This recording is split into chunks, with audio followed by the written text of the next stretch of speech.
Hang on a second. Okay. There we go. I got my shares out.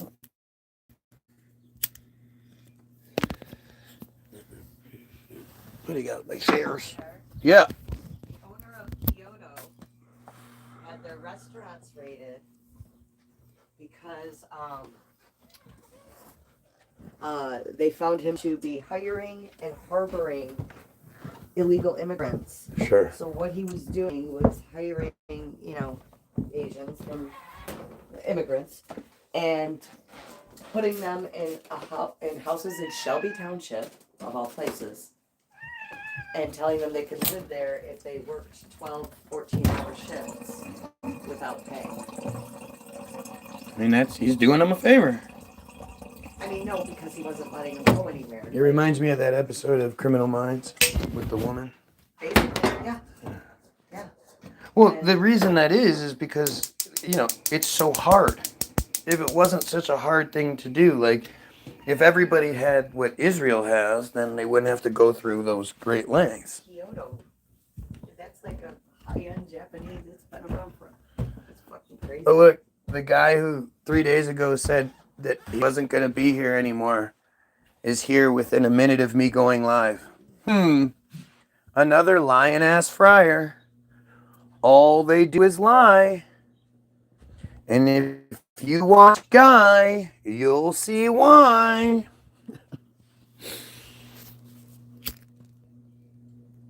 Oh, I'm so grateful for it, though. I have to admit, Joel would have really made me look bad if he would have actually stuck to it. Because I said, you'll be back, blah, blah, blah. But, if he would have never come back, then he would at least had some credibility in this situation he couldn't come back to. But he couldn't even go away for he didn't even go away for a day. Joel came back the very next day. You'll see. So, like I keep telling you guys, man, all you Christians out there, even you Jews, even you low-level, awful Jews, you're being used by the same system, right? Oh, look, we have one flying the blue and white pedophile flag. If you fly that blue and white flag, you're acknowledging that you fuck with children. And that's I don't know, there's no other way around it. It's just what it is.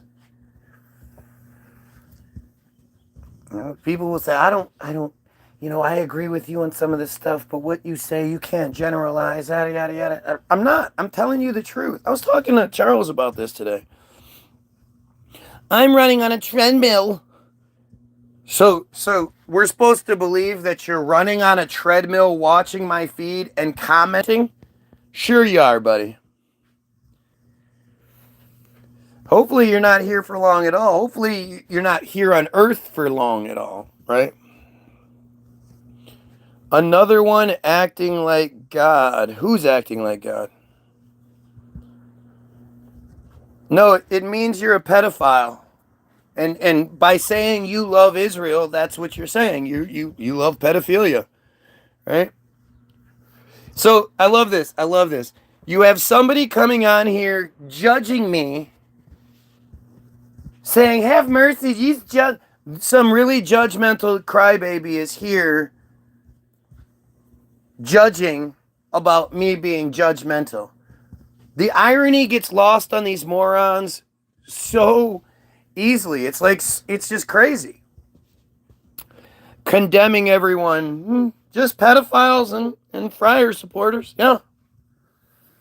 But, I understand that. First of all, I understand that stupidity, I can't expect intelligence from stupidity. I get that. And secondly, you're desperate. I get you. You're desperate. You belong to a friar pedophile or cult, right? Christianity, it's a Jewish fairy tale. The Bible is Jewish. All the characters in the Bible are Jewish. Jesus was Jewish. You know, you belong to this friar slave religion cult, and you don't have anything. What can you possibly say? Right? You're an angry man. Fuck yeah, I'm angry. Pedophilia really drives me fucking crazy. I can't believe those people exist in our world. It bothers me. I know it doesn't bother you. I get that. But we have a disconcerting mind to make choices. Choice are decisions, aren't they? What? Yep. Oh, yep. Get off the drugs. Yep. Do you have a job? Yep. I love the people that again, you can't stay on topic. You can't argue what I'm saying, so you just start saying whatever stupid shit you can. I love how you guys do this. Look how small his room is. You guys can see the room in here? God, that's amazing. This guy must have a different access than I do. Or than the rest of you do. But this is what desperation does. These are either Christians or fried, but usually it's Christians that are this sort of like outwardly stupid, rapid fire stupidity. But these are the good Christians, right? Look at how the good Christians respond to things, right? This is the trying to show people the error of their ways and trying to spread the gospel of Jesus and all, because that's what Jesus did, right? Jesus was like, you're stupid, you're dumb, that's Jesus was a big cry. I mean, kind of was, but still. Don't come on here then talking to random people. Why? You guys provide such great fodder.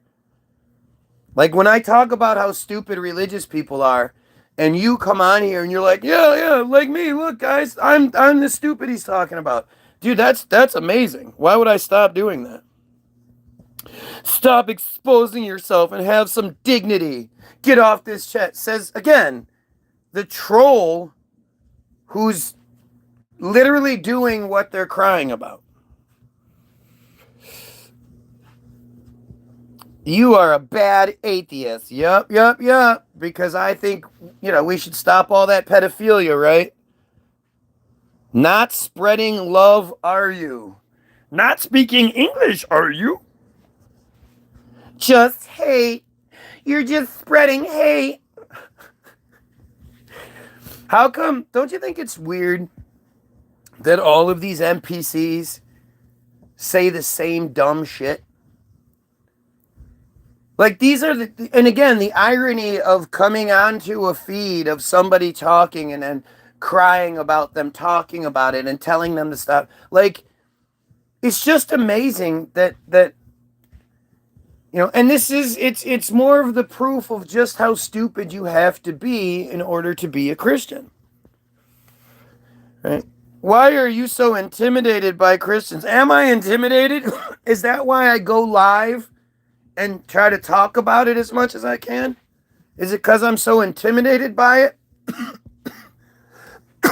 Like, why is it if Christians actually have the truth, if they truly are righteous, why do they always have to resort to such childish crybaby to try to get their point across?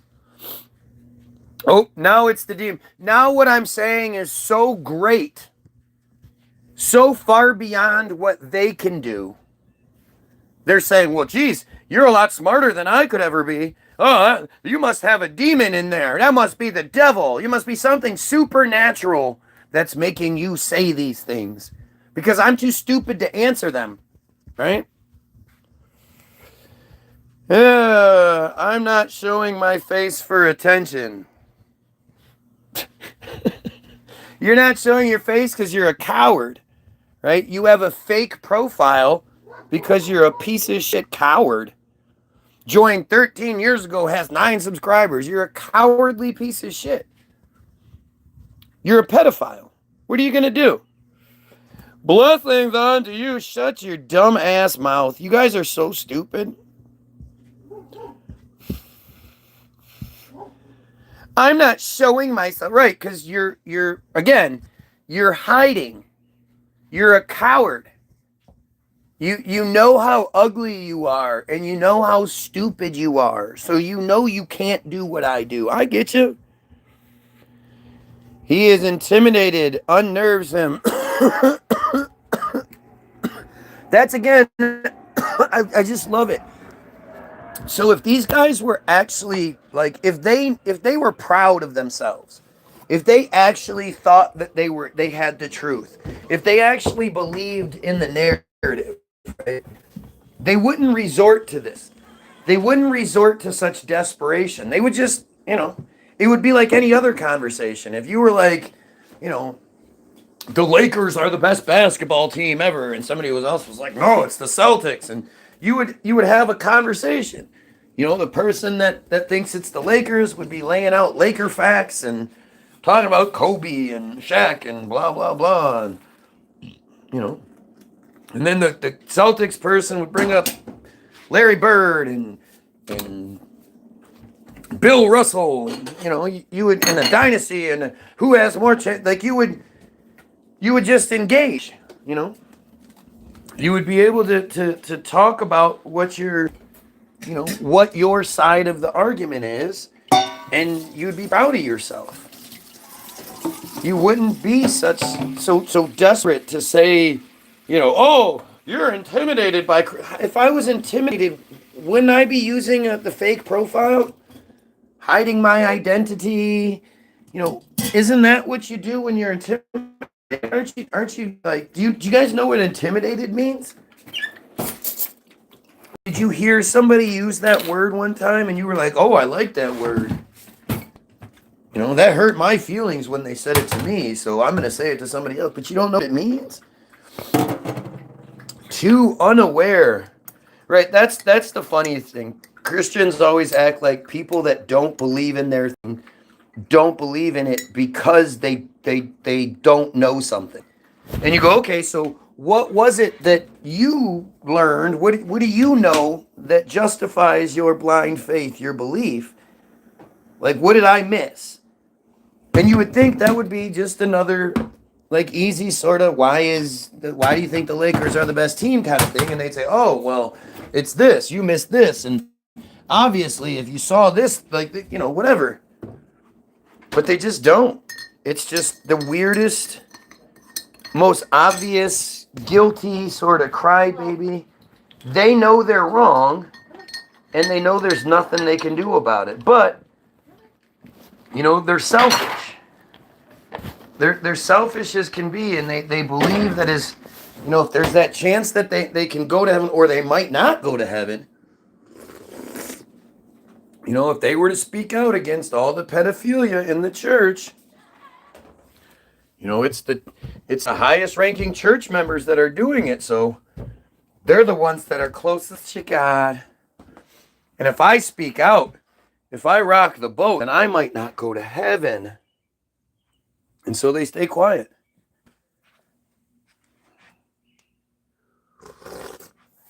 It's part selfishness and part stupidity. And again, it's not like they could answer anything. The more you talk about Christianity and shit with people, the more you understand that Christians don't know their own thing. They may have claimed to have read the Bible at some point, but they don't know the shit. They were forced to read the Bible when they were a kid, and so they kid read it where they skimmed over a bunch, and But to think that, like,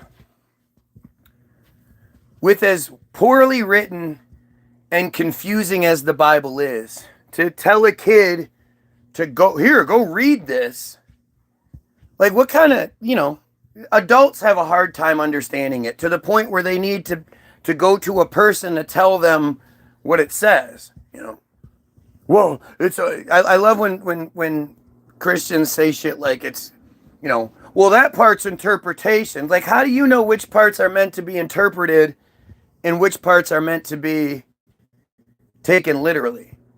And then who is to interpret them? Are you allowed to interpret them yourself? And how do you know that your interpretation is the correct one? You would think if God, Jesus, was giving a book that was like the foundation of humanity, it would be pretty specific.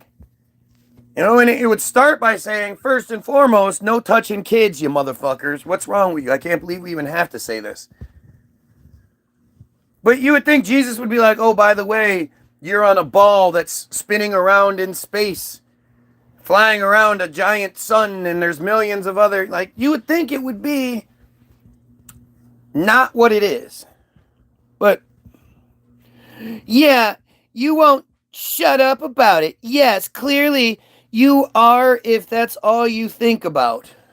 Yeah? God, that's a weird, cowardly way of putting things, isn't it?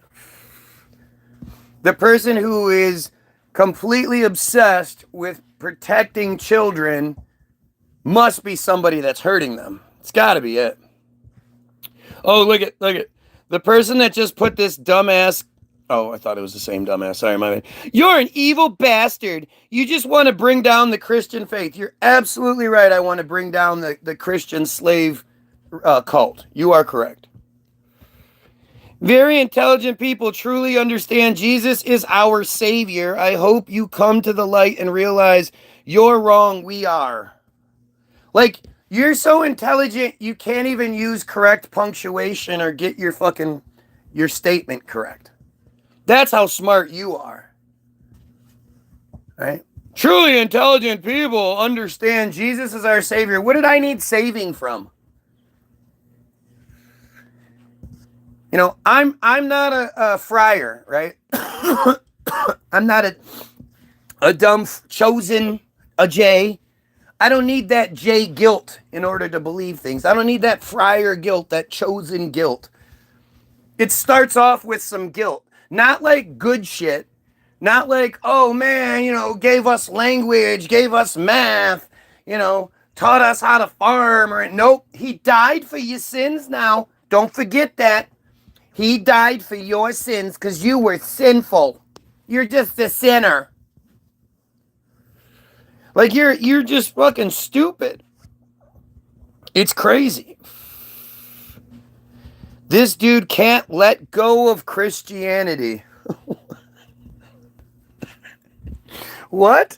I can't let go of Christianity. What does that even mean? If I was talking shit about Muslims, would you all be crying about that too? Would you be telling me how wrong and evil I am? Because I'm talking about the same thing, because, you know, Islam and Christianity are basically the same stories. Just they're written a little differently and, you know, different character names and whatnot, but it's basically the same shit. So much so that both of which are part of the same faith, which is the Abrahamic faith, the Abrahamic religions. The Islam and Christianity are the two slave religions to obviously the children of Abraham, which is the best one, right? Nobody supported pedophilia, but the rage baiters so why do you keep using that as a point? Nobody is supporting pedophilia but the rage baiters? What? All of you Christians support pedophilia. The fact that you're not outwardly and openly, you know, condemning what's going on and doing your best to override their bullshit means you support it. You know, I know people don't like that because it affects them. They don't like to be, you know, their contribution to be acknowledged. But you can't really, you know, the only thing I can compare it to is NAMBLA. Do any of you believe that there's a good NAMBLA member out there? Would you believe the NAMBLA member that said, "Oh, I don't partake in the pedophilia, but I do support their right to do it, and I vote for them all the time, and I fundraise for them, and I donate lots of money to their organization, and most importantly, I will attack anybody who speaks out against it. But no, I don't do it." Would any of you accept that? Look at Joel. Okay, so people that don't know, this Joe douchebag is an admitted friar, an admitted pedophile. He's admitted it. He's admitted that he partook in the fucking rituals and shit. Like, this guy is a motherfucking, I wouldn't say a child fucker. This guy is as bad as it gets. And he's gonna cry.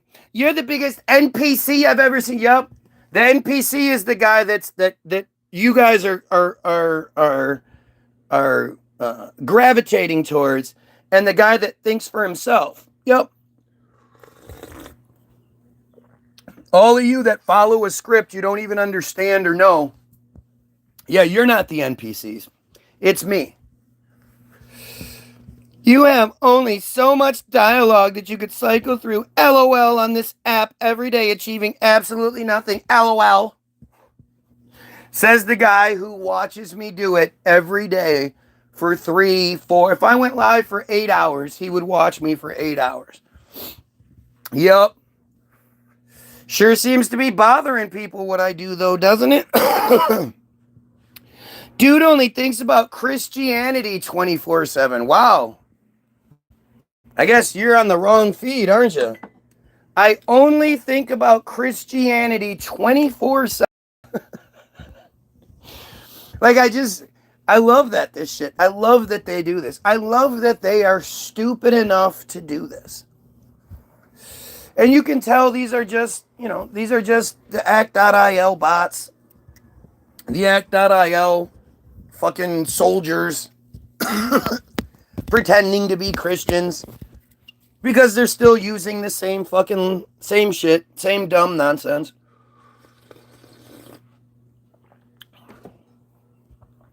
Dude loses sleep at night over Christianity raping children. You're leaving that part out. Yeah. It's funny how you keep leaving out the important part. Yeah, unlike you, children being raped really, really bothers me. Right? I do lose sleep over children being raped.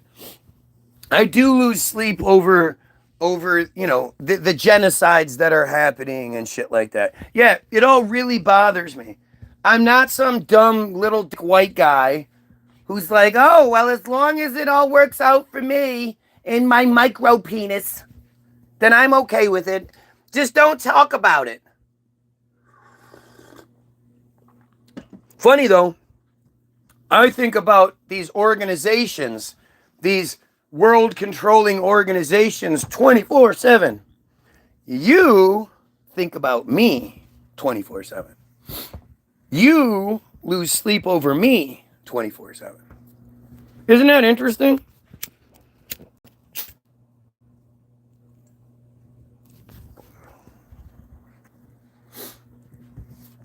I'm trying to stop the big picture. I'm trying to protect children. You don't like me. I don't like you, guy. I'm going to watch you every day and tell you how much I don't like you over and over again. I will not answer your questions. I will not try to debate or debunk anything you're saying, but I'm going to tell you how much I don't like you. I will make sure to pray for you. So I always say this to you, you arrogant pieces of shit, right? Imagine thinking that the God of the universe that makes the sun rise and breathes life into babies and gives babies cancer and AIDS and shit, like the God that kills your family members in car accidents and gives you guys, like, all of it. You know, that God? That God has a God's plan. It's all part of God's plan. Lucky for you, that God listens to me. Yeah. God has a plan, and I could be like, hey, God, change the plan. Make it work toward the way I want you to. And God listens. Yeah. God doesn't actually answer prayers. God answers tithing, but you guys don't like that part. But yeah, I can get God to do stuff. Really? So you're constantly praying that the clergy stops raping children, especially little boys, right? No, no, no. I pray for like little personal stupid shit. You know, I like to say that my prayers come true when I'm like, I pray that today I have breakfast. And then I go and I make breakfast. And then I eat it. And I'm like, oh, thank you, Jesus, for making my prayers come true. Like, you guys are fucking stupid. But whether you believe that God answers all of your prayers, which is just arrogantly stupid, or even God might answer one prayer, 1 out of 1,000,000 prayers. Each person gets 1 prayer answered. I would truly hate for that prayer to be about me. If you're going to pray about me for anything, please pray that your God stops all of the child rape that happens within the church, especially with the little boys that they like so much.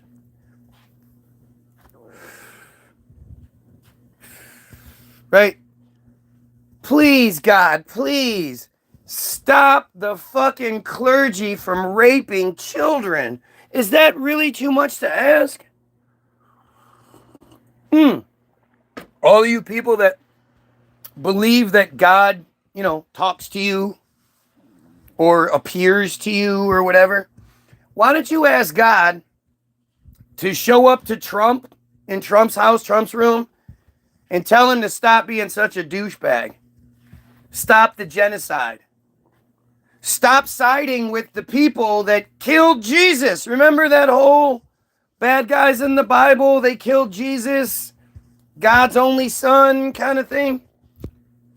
Don't you think it'd be weird? Like, don't you think Jesus would come down and be like, hey, you are giving all this money and support to these guys. You know they killed me, right? Why are they the chosen people? Anybody tell me that? They killed me. I thought you guys were... Why do you guys have fucking... the cross? They killed me on the cross. Why do you have that around your neck or tattooed on your body? What the fuck, you weirdo?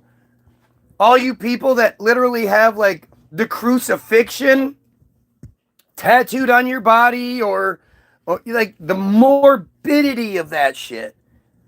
Jesus is all... looking down. Got the crown of thorns, the blood dripping down. You got that tattooed on your fucking body. I bet you Jesus is going to love that. Right? Oh, man, I'm so sorry. Your mom was killed in a car accident. To honor her, I got a tattoo of a horrible car accident. And if you can look, you could see real close, you could see that I had him draw right when the impact, right when the car hit her. And her head like snapped and her fucking neck snapped. And like you could just see all the pain and anguish that she was in the tattoo. What do you think? The guy said, oh yeah, man, thank you so much. Oh, that's such a great tribute. That's such a great tribute to my mother. You know how stupid you have to be?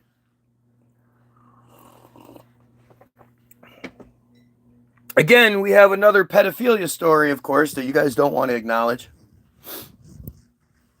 So, Mary had to be 12. From what I can tell, she had to be 12. She was 12 when she got pregnant and 13 when she had the baby. Jesus. Her husband, even though she was a virgin, so you have to understand more than just your stupid ass Bible. Okay?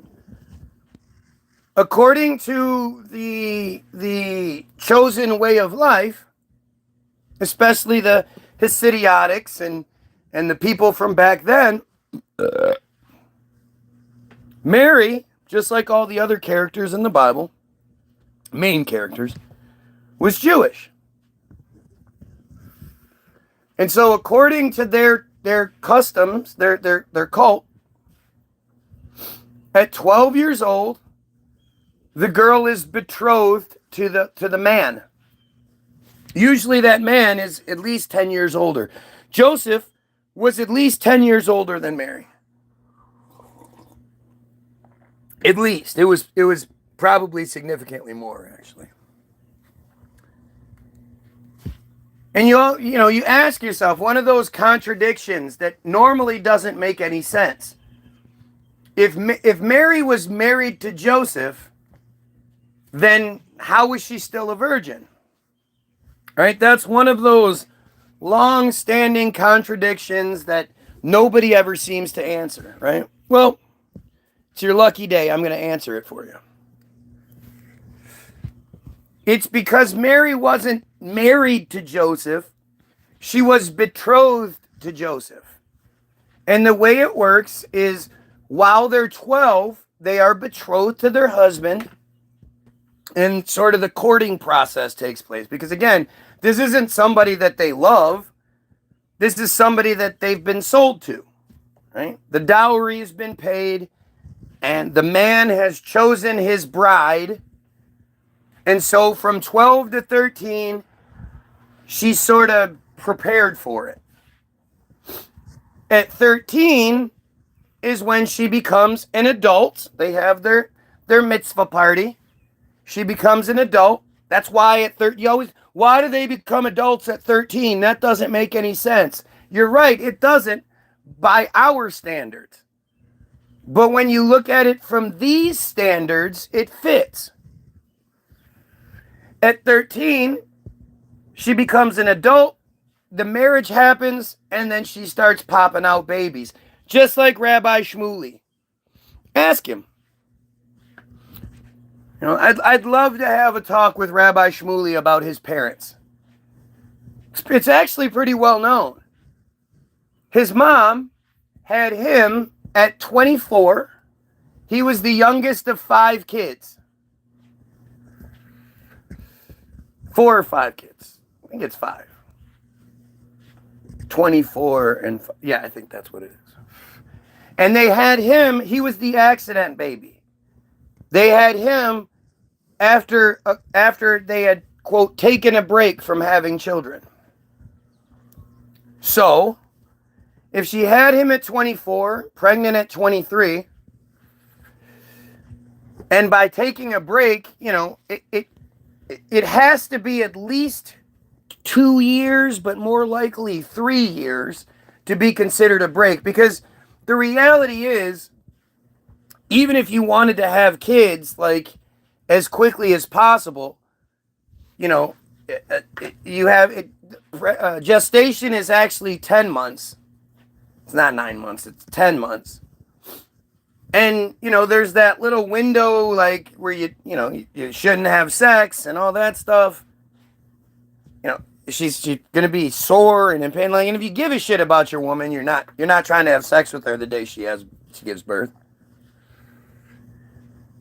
But on like a very least, like you are, she has the baby, and within a week you're plowing that. You're still talking about almost 2 years in between each kid at the very least. Every once in a while you'll get those Irish twins or whatever, right? 18 months apart is almost impossible. I mean, I guess it happens, but it's unlikely. And by the 3rd and 4th, if you do that over and over, that woman is going to be, like, physically, she's going to be like horribly affected by that, right? So, if she had Shmuley when she was 24, and you go back 3 years, before, I don't know when his next oldest sibling is. But again, they took a break, so you can assume it was 3 years. I don't know, 20 when she had the next one. Now you have to fit 4 kids in there. At the very least, you're looking at, 2 years per kid between each kid. And that's 8 years. So, if she was 21 when she had the next youngest, and now you have 4 kids in between there, you're looking at a 12 or 13-year-old, 13 actually. You're looking at 13 is when she started, maybe 14. But that's as early as it could possibly be.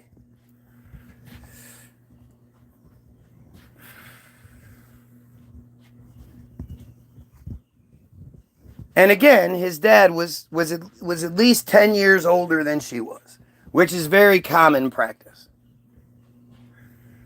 So you look at your biblical story, which kind of doesn't make sense by your normal way of thinking, right? But as soon as you apply historical context, at least the narrative that they want us to believe, now it makes a little bit more sense. Now you can understand how Joseph and Mary were associated, but she was still a virgin. She wasn't officially married, she was betrothed. And the betrothal process is from 12 to 13.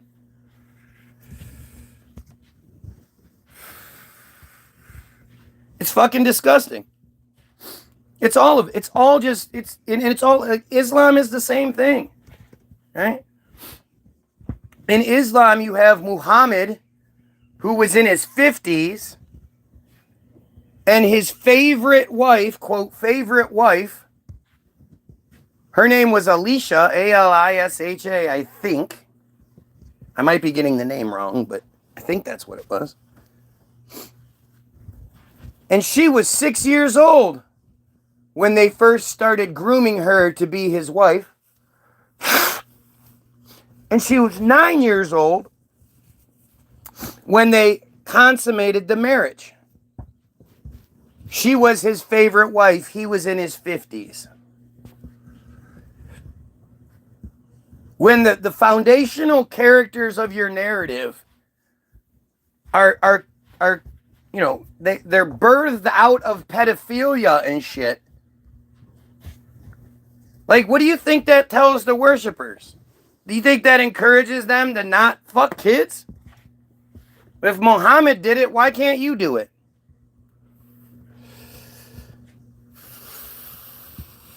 Look at this shit. What did Brandon say?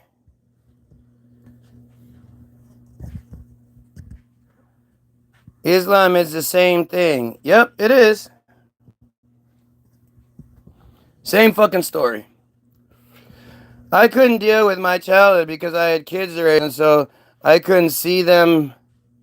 My childhood was still right in front of me, and my mom was sabotaged. What the fuck are you talking about, Teresa?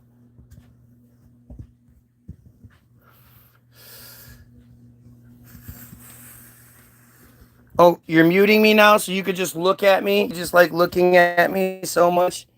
You don't want to hear what I'm saying, you just want to look at me? That makes sense. That makes sense. Yeah.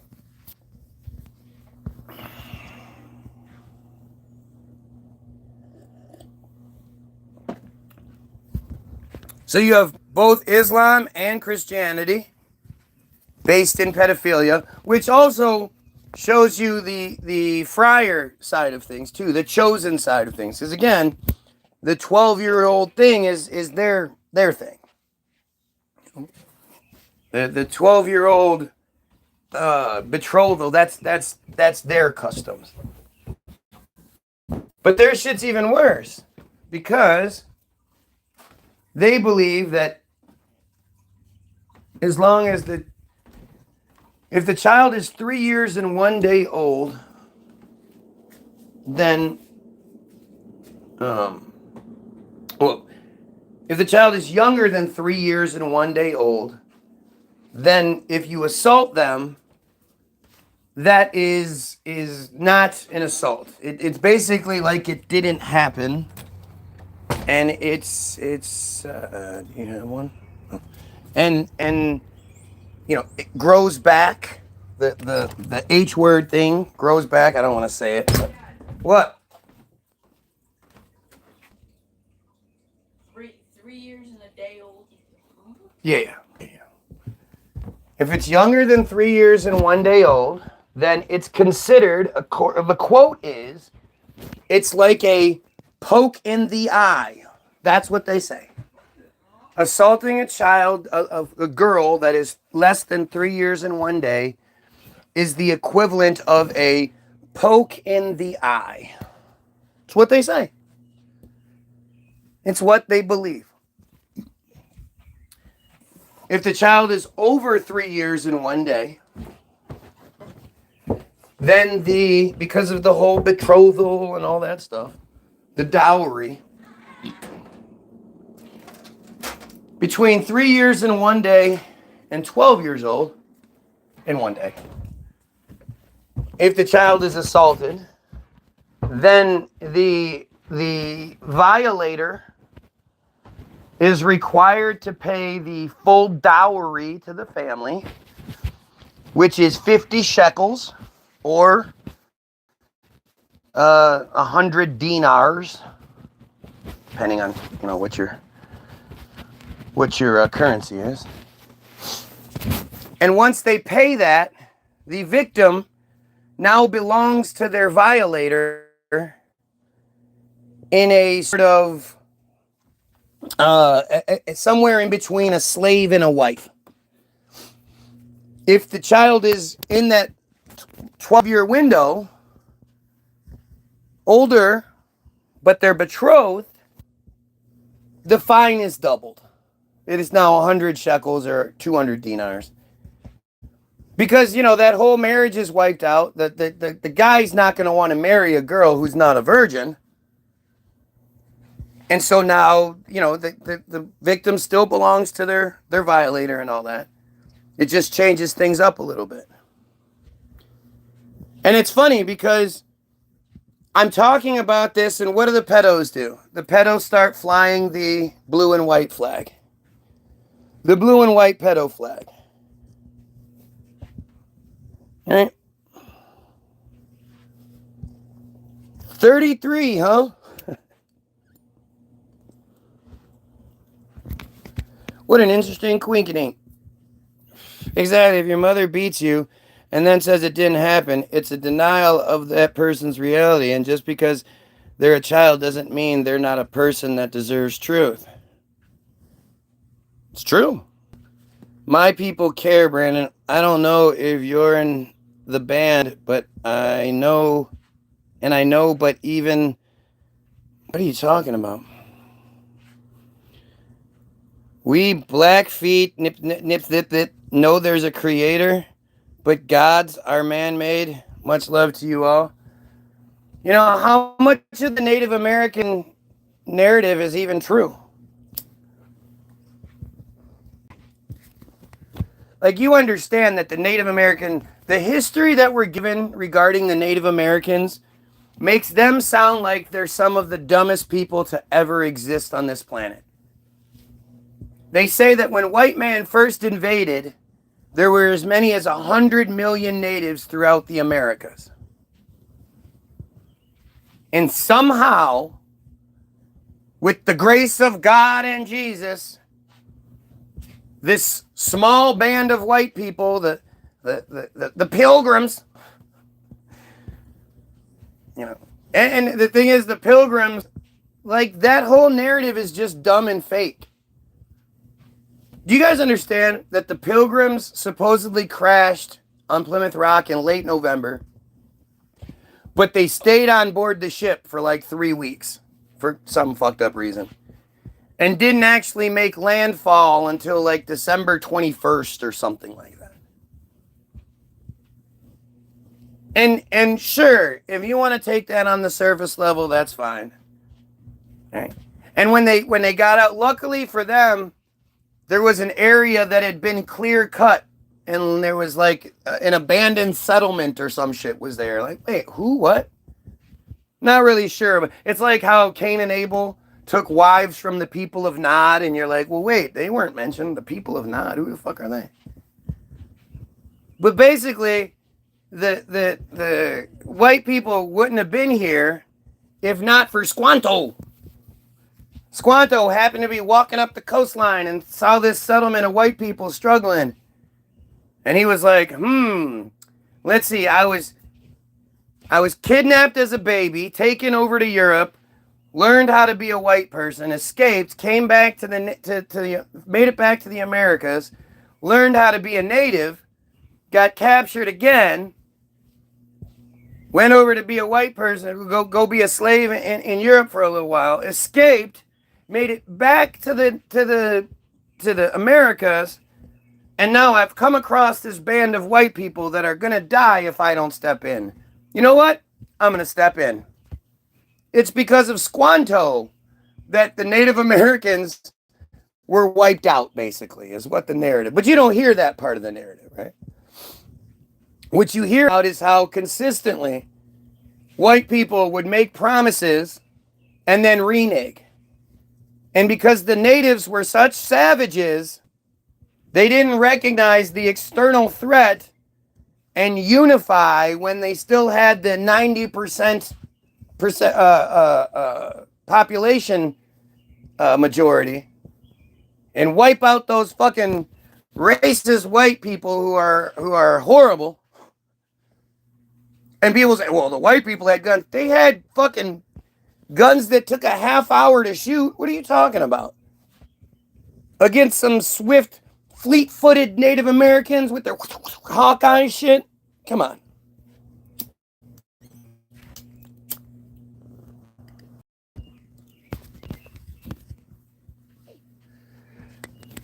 But it turns out that just like everything else, the Native American narrative is manufactured. You know, it's all just bullshit. Just like everything else. You don't just get to pick and choose which things you believe because you like them. You know? Well, I like this narrative, so I'm going to believe it. I'm going to ignore all the contradictions. I'm going to call out everything else. But when it comes to my narrative, I just put my blinders on. Like Christians who claim to be truthers. All of them. All of the truthers that are allowed to have prominent channels right now. Ian Carroll, I Am Blakely, Rathbone. Rathbone to a lesser extent, but still, he still pushes it. Stu Peters especially. Dan Bilzerian. Dan Bilzerian is that story, that narrative is just, it just has me so fucking just upset. I'm just so upset over it. I can't stand it. I know most people that know me or know of me would be like, oh, I bet you're real happy, Dan Bilzerian. And as I'm supposed to feel, right? You know, Dan's much better than that fat fuck Randy Fine. Like, that piece of shit is just awful. He's just an awful human being. And I can't imagine all the children that had to see that fat piece of shit coming at them. Oh my God, just horrible. But that's how I'm supposed to feel. I'm supposed to go, yeah, Dan Bilzerian's, you know, racist, sexist, homophobic, you know, fucking Christian psychopath. But at least he's not Randy Fine. You know, the shit sandwich or the douchebag. Isn't it interesting that all of the people that are allowed to get to some sort of platform where they live a good life, their feed isn't censored, throttled, they're allowed to make money? The Nick Fuenteses, the Andrew Tates, the Quinn O'Flynn's, the news channel for real guy, you know, the one, I mean, Jake GTV, Jake Shields, that dude with the round head, he's really good at what he does. I forget his name. Like, these guys have really great lives. They make lots of money from the system that they're against. And yeah, they talk about the friars a lot. But each and every one of them will tell you, you can't blame the cult. I have some cult member friends that are nice to me, so you can't blame the cult. They all tell you to believe in Jesus. Jesus is the answer to the satanic pedophilia. They all say the same bullshit. And I'm sorry, but Dan Bilzerian, being a guy that's so goddamn delusional, that's so willing to lie and manipulate in order to believe his truth, who says, when the Hodge twins asked him, well, you know, wasn't Jesus a Jew? Dan says, well, I prefer to think that he was a Palestinian. And then the Hodge twins say, oh, maybe that's why they hated him so much. But, and the Hodge twins, of course, any black person that pushes Christianity. Black people that push Christianity just drive me fucking crazy. How dare you? How dare you? You don't know better. They all read from the same script. They all of them apparently stop doing their truthering when it gets to Jesus, when it gets to Christianity. How do you do that? If me doing my truthering when it got to Christianity, there was nothing but evidence for it, I would have to go with it. Because that's what the evidence shows. Of course, the opposite happens, and when you get to Christianity, it's like, how does anybody believe this stupid shit?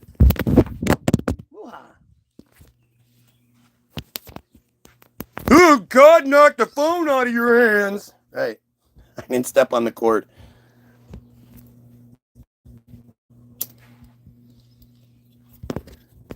You know, it's all just, it's shocking. It really is shocking how willingly stupid people are to maintain something that doesn't even benefit them. You know, Christianity is not a benefit for you. It has you living your whole life thinking somebody's watching over your shoulder to make sure. Are you sinning? You better not be sinning. I mean, each and every one of you Christians should know you're going to hell, right? You guys know that, right? Like the Bible, first of all, the Bible doesn't say anywhere, all you have to do is say, I'm sorry, and repent, and you get to go to heaven. It's not what it says.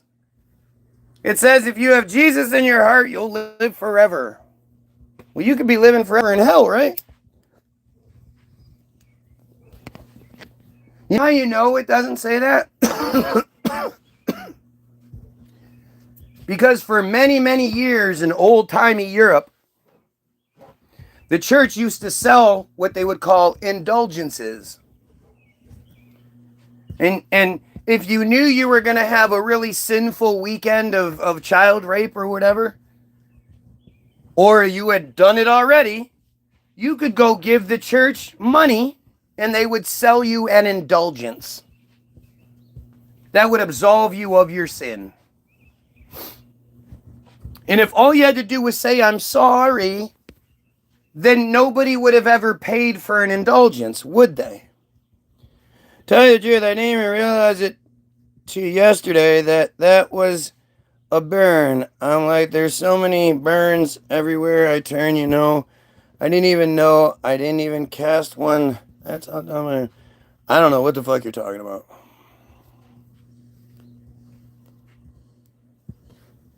What the fuck are you talking about? You messed up in the brain. You messed up. Like the grasp on language just shows you how stupid they have us. And the thing is, if that dumbass would have said your, they probably would have gotten the wrong one.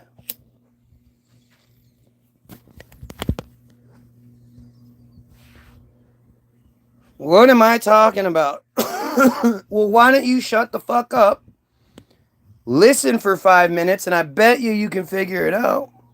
Just a suggestion. Just a suggestion. You know? This is all fucking insanity. Ask yourself the simple question. How come I can so freely talk about this shit, point out all of these inconsistencies and contradictory bullshits, and none of these Christians can come in here and tell me exactly how or why I'm wrong? They might cry and, you're wrong and you did it. But nobody ever debunks anything I have to say. And they just say the stupidest shit because that's what desperation does. You know, when you're really, really desperate and a really like shallow, shitty person who can't just be like, oh, fuck, I'm wrong. You're going to just start coming up with whatever crazy shit pops up. And, you know, a lot of these are just going through the list. You know, most people, again, I know I read this a lot and I talk about this a lot, but act.il is one of the most important stories that exists right now and nobody talks about it. Act.il is the smoking gun. It's, you know, you guys are like, where's your proof? Where's your proof? Well, it's actually pretty easy to find. First and foremost, though, we have to prove that the proof is proof, okay? So first and foremost, we go with Naftali Bennett, former Israeli Prime Minister. Currently, he's a former Israeli Prime Minister. At the time of filming this video with the IsraelNationalNews.com, he was a future Israeli Prime Minister, leader of all sorts of Israeli organizations, just high-ranking, high-level Israeli all the way across. This is him talking to the IsraelNationalNews.com. In conjunction with My Israel, has arranged instruction day for wiki editors. The goal of the day is to teach people how to edit in Wikipedia, which is the #1 source of information today in the world. As a way of example, if someone searches the Gaza flotilla, we want to be there. We want to be the guys who influence what is written there, how it's written, and to ensure that it's balanced and Zionist in nature. Balanced and Zionist in nature. Everything on Wikipedia might not be true, but it's the truth they want you to know. What do you mean? The lamb is a woman and the lion is a man. Who told you that? How dare you interpret it to be what you want it to be? That's that arrogance that every single Christian comes with.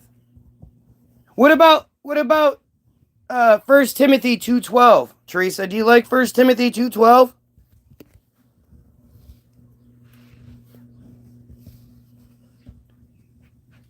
They permanently blocked you from editing. Well, you can't just edit Wikipedia.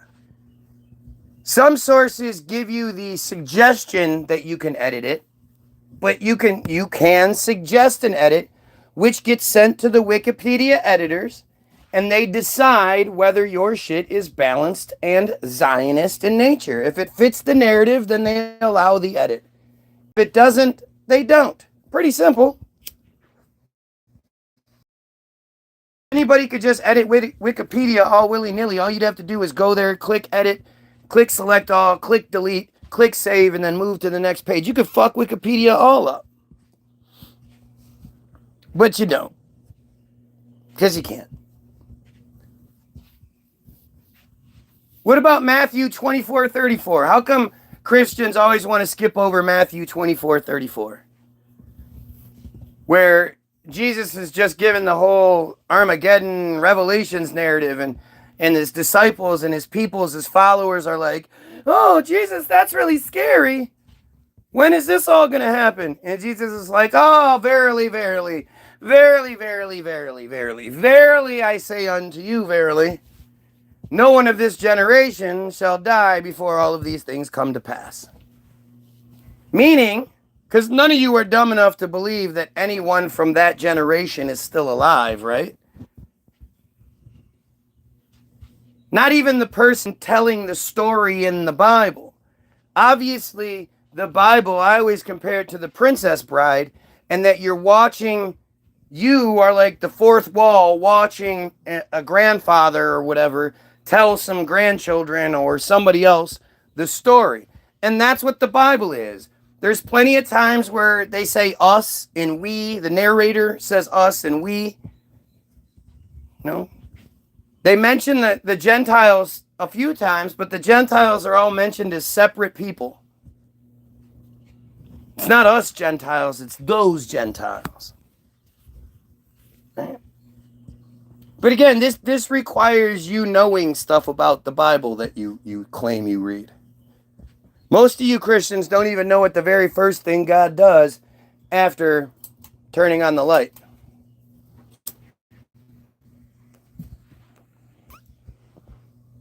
God doesn't make the sun and the moon until day 4. So I don't know how you have 4 days, but in the beginning, God said, let there be light, and there was light, meaning he turned on a light.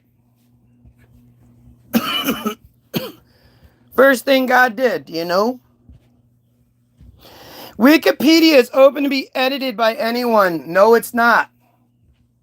That's again, notice this is one of the worst lion-ass friar pieces of shit on this feed. This guy is an admitted IDF baby killer.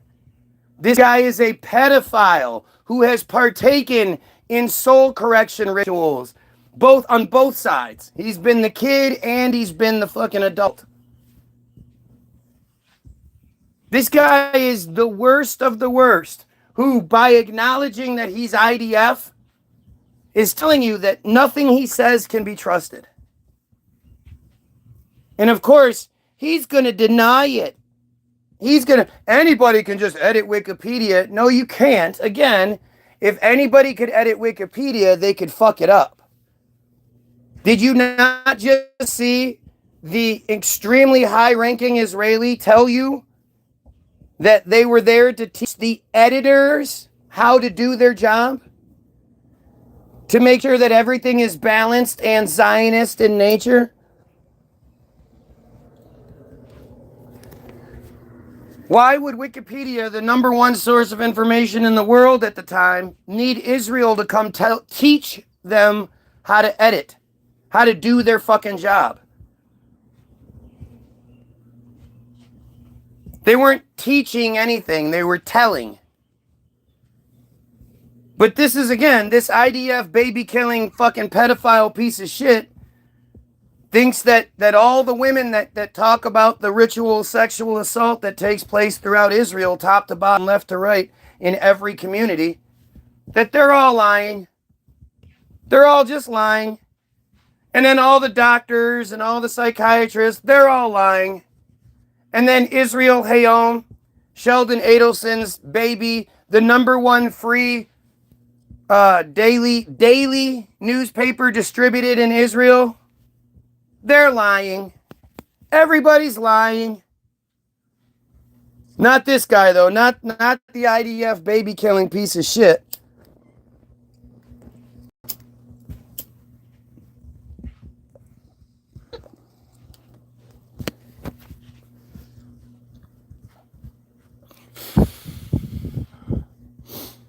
There are moderators that oversee changes, and if there is misinformation or irrelevant changes, they can reverse that. Right, because this guy is just a Wikipedia expert as well, huh? He can't tell you why metzitzia is okay. He won't even address it. He won't address what the Talmud says. He'll say, oh, the Talmud is a bunch of different books. The Talmud says lots of things. But he won't address what it says. You know, these guys are fucking monsters.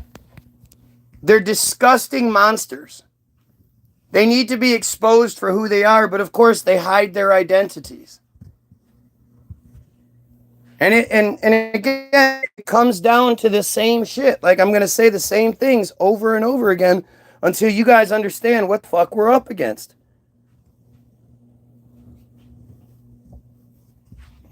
You're being manipulated and violated on every level over and over again. And it's important that, we talk about this every single day. We're going to talk about act.io. Funny enough, this is one of those Wikipedia pages that's completely locked. So the illusion of being able to edit this page isn't even given.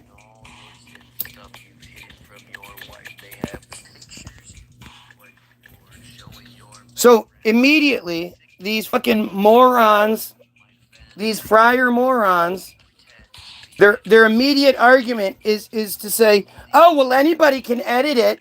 Well, even if it was true, even if anybody could just edit Wikipedia however they want to, not this page. Karen, what's going on? Not this page. This page is locked. Locked down. Act.io is a social networking service used by supporters of Israel to oppose online, quote, anti-Israel content such as the BDS movement, the Boycott, Divestments, and Sanctions movement.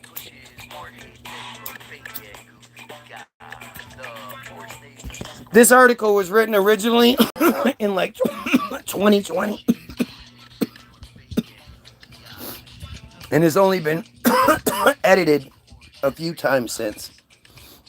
So the BDS movement, just like how they tell us to that we're allowed to focus on Zionists. Zionism, you're conflating Zionism and friarism. They're different. No, they're not. But this is sort of the same thing. The boogieman, the one, the one label for all. The BDS movement refers to anybody that speaks out. Its activities were referred to as, quote, an online propaganda campaign and, quote, a virtual situation room for pro-Israel experts. I've read this a few times. Act.io directed its users to, quote, missions to like, comment on, and share pro-Israel material on social media. It also asked users to flag, report, and respond to criticisms of Israel. Users were guided how to respond, which might entail writing a reply using the provided talking points. That's why they all say the same shit. That's why they all can't answer anything. That's why they all avoid the same things. You're schizophrenic. You have delusions. You need to take your meds. Take your meds was such a rallying cry for them that they made a South Park episode about it. The Cupid Yee episode, where Cartman's little Valentine's Day naked version of himself, because they love drawing little kid penises on South Park. The friars. Called it Cupid Me. But this time, he hadn't been taking his medication, so now he's Cupid Yee. Like Kanye Stupid Yee. And Cupid's going around telling everybody that Kyle controls Hollywood. Manipulates the world by controlling Hollywood. Which is exactly what they do. I mean, the second link in the description that you'll find after the fact, if you need to find it before I'm done, go look at the previous video. But it's a movie called Hollywoodism.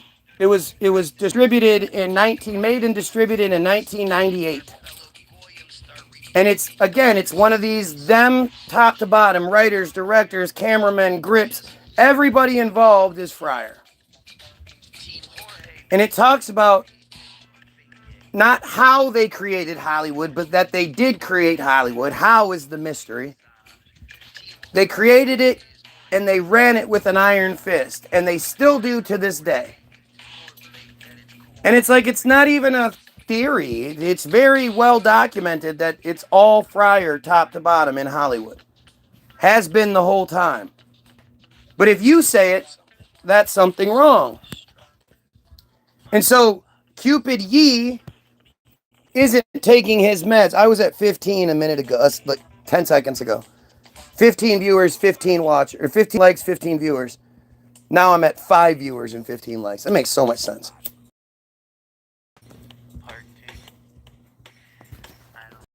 Keep saying throughout the episode, you got take your meds, Cupid Yee, take your meds. Take your meds. And eventually, Cartman catches Cupid Yee and holds him down and stuffs a blue pill into his little rectangular blue pill into his mouth. And as he's doing it, Cupid Yee's going, nah, man, these things control my brain. Ah.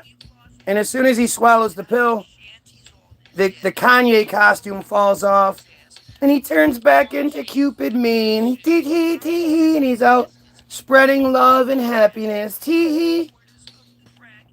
Because if you start talking about the truth, you need to be medicated. Take your meds. Take your meds.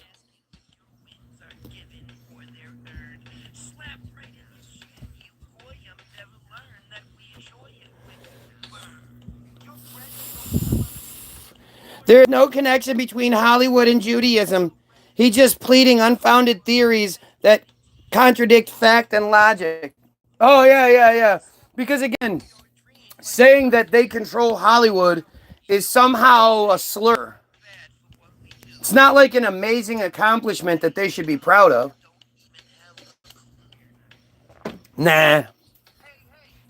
It's a slur.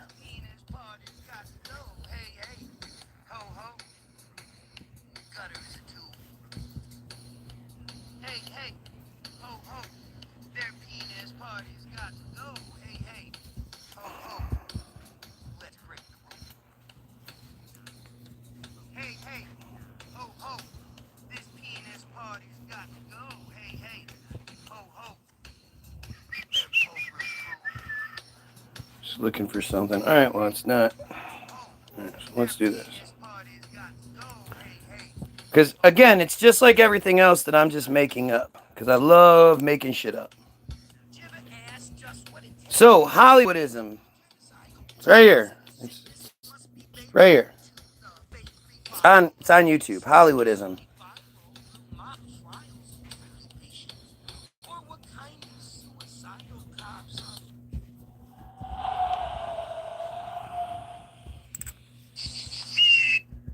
Gotta get through the bullshit. The turn of the century. Because they got to show you the pogroms. Oh, it's the pogroms. This is the story of the founders of Hollywood. The story of the idea that became their America and ours. First saw light on a Hollywood screen. It was largely the product of 6 movie studios established in the 1920s and run for over 30 years by a group of Jewish immigrants. Huh, no connection. Strikingly similar background. That's weird.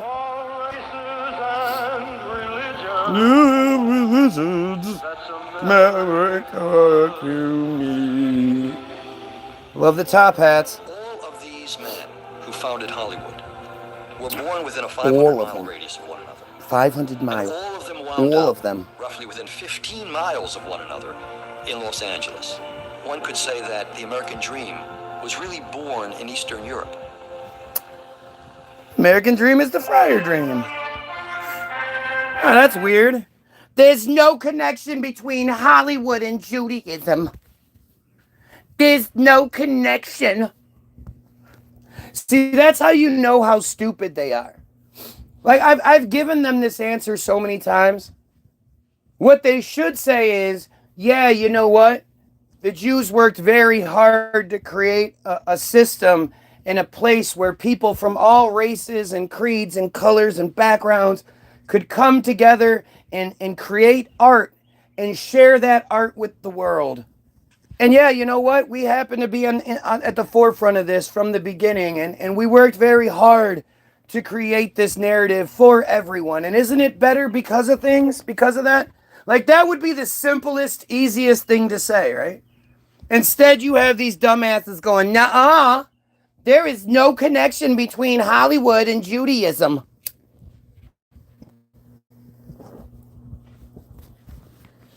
It's like the stupidest fucking, the stupidest possible response is the one that they do. Every time, because they're just like, they don't know how to respond otherwise. You know, if you start talking about how horrible pedophilia is, they don't know how to respond to it. They make jokes and shit because that's what they think people do. That's what they do. The reality is they just don't know how to be like, ew, raping children is fucking gross. Like, what the fuck is wrong with people? That doesn't work. Like, to them, that's part of it. That's part of the transcendence. That's part of the redemption. You know, it's built into their religious teachings, to their cult teachings. It's not being misinterpreted the exact same way by thousands and millions of people over the years, decades, all misinterpreting the same verses to mean the same fucked up things, and right? Like, that's not how it works. Yeah, look, now see, here you go. Now I'm talking about raping children, and they start making pizza comments. Do you honestly think that's coincidental? Again, who, when you're talking about pedophilia, starts making fucking jokes and shit? Like, who does that? Outside of guilty pieces of shit, who does that? This is what they do, man. They're disgusting. They're just disgusting. The movie's called Hollywoodism.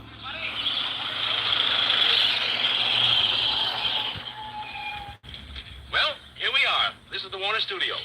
Gee, I've never been so thrilled in all my life. There you go. Harry Warner, who with three of his brothers brought sound to the motion picture, was born in Poland. I was Jackie Warner, youngest of the Warner clan, and then the senior member of the film-famed brothers. Also from Poland was Samuel Goldwyn, born Goldfish. Goldfish changed it to Hyde. Never ran a major studio. He was perhaps the biggest and best known of the independent Hollywood producers. Huh, that's weird. Thought they were shunned. Founder Carl Laemmle came from a small town in Germany. Laemmle? Mayer, who gave us the glory years of the MGM studio, Mayer? was born in a Russian Jewish village. Oh, yeah. In a William Fox pogrom. and Paramount's Adolf Zucker were both born in Hungary. Fox's studio merged with 20th Century Pictures to form 20th Century Fox. Here comes Adolf Zucker, the president of Paramount Pictures. Zucker, known as the father of the feature-length film, spent his childhood in this Jewish village. Right? There's no, they literally said there's no connection between Hollywood and Judaism. It's just so incredible how stupid they are. And it's that part where it should really bother you. Like, how does such a stupid, inbred, fucking just this freak group, how are they in charge? How are we losing to them?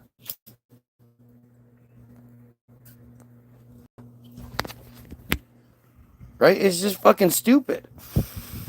It's just stupid. What are you even talking about? Teresa is just gone. I don't even know what you're talking about. You're just talking to whatever.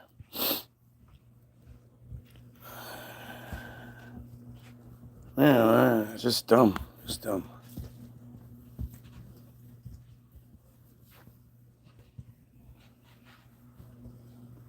Who goes to the feed where the person is talking about we should kill pedos and overthrow the friars and says, you should talk about other things. Like, if you don't want to hear what I'm talking about, there are endless other options for you. You definitely shouldn't come back here day after day. But ask yourself what you're seeing here, people. Does it just make sense that it's just random people that are obsessed with me? Or if we go back to act.il, and we hear that act.il directed its users to missions, provided them with talking points, also provided them with ready-made memes promoting Israel's perspective for them to share. And by completing these missions, users earned points, unlocked badges / prizes, and had their scores displayed on leaderboards. If you ask them why they're here, they'll say something dumb like, it's entertaining for me to call them pedophiles. Even though they keep telling me to stop doing it and crying about what I'm doing, apparently it's entertaining. They don't want to address anything being said. They don't want to address any of the accusations or anything like that. They just want to sort of get my attention. Right? Makes sense, doesn't it?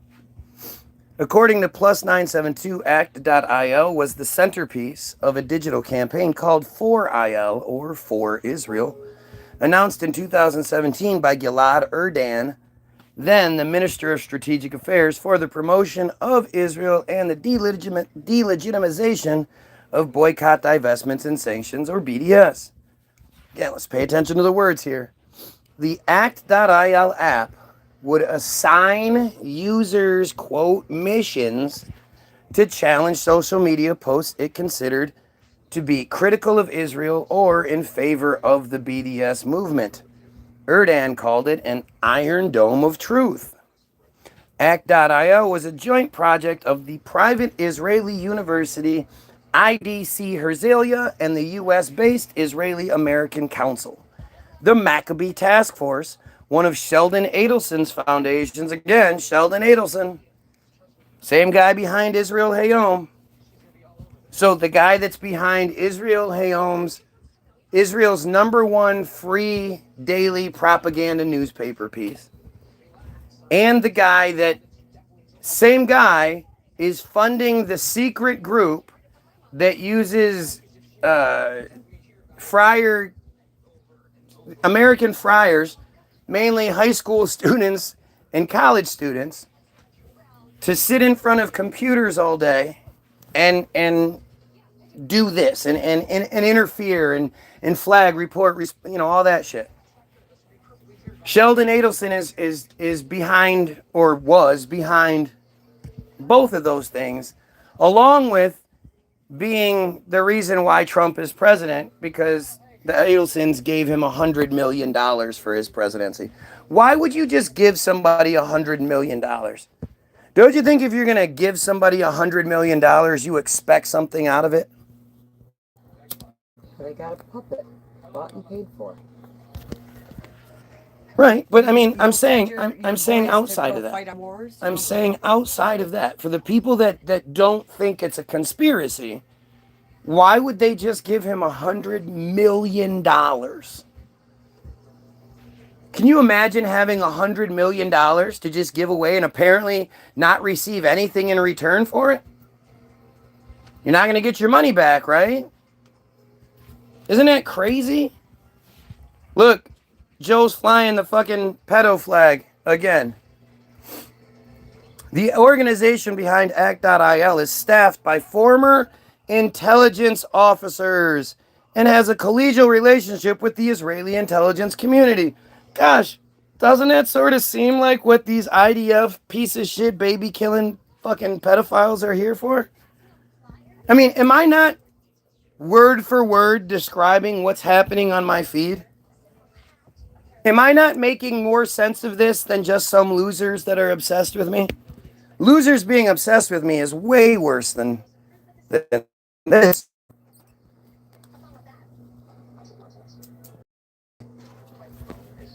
To think that these are just random people who just happen to stumble across my feed every single day.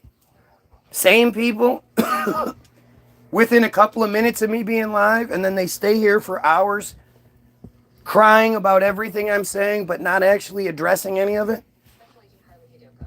Does that sound like regular, normal people? Regular old white bread Americans just They're just so upset about some random guy talking bad about Israel. Do you know anybody like that? Do you know anybody that would just sit online and look for somebody talking about Israel so they could go talk bad about that person? It's just the dumbest, most obvious shit you can imagine. And then when I have the proof, oh shit, did it again. I have the proof right here. What's the response going to be? Oh, he's lying. He's lying. Somehow I was able to edit the uneditable Wikipedia page. And I was able to edit it like fucking 6-7 years ago, knowing that today I would be needing it, right? It had a close relationship with the Israeli Ministry of Strategic Affairs, which combats the BDS movement, which it views as a threat. Now, this Wikipedia entry used to end on this paragraph. According to Mendoweiss, an email sent in March to the app's users announced that the app would be shut down, but that the users should continue to interact with act.il's content on its other social media platforms. So basically, while they were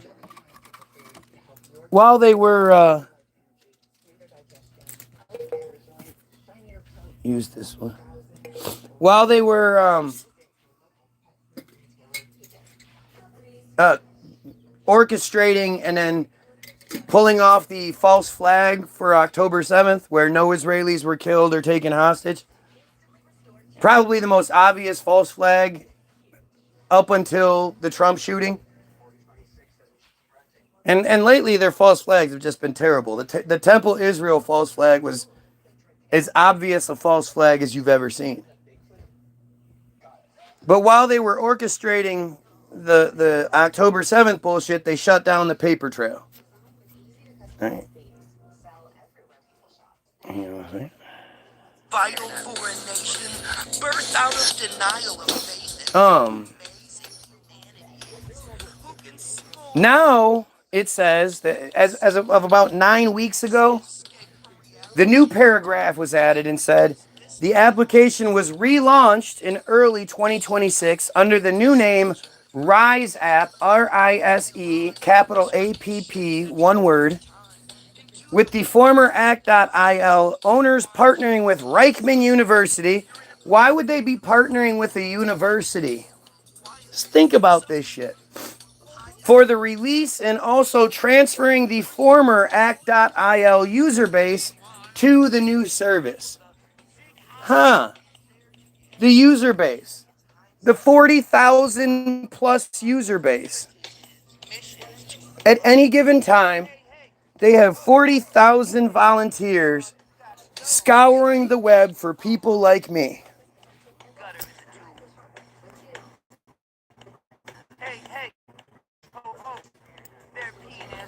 Do you realize how insane that is? Now again, they just keep talking about pizza because that's what you do when people are talking about child rape. I hate leaving them on here because I know what they're doing, right? They're shopping. They're letting the other people in the comments who are into the same thing know who they can send stuff to. This way they can operate without having to worry about the dark web. But there's not a person who doesn't rape children who thinks pedophile jokes are funny. Inserted with shofars and pipes by trifling wives who only exist to make more rich kids to enlist.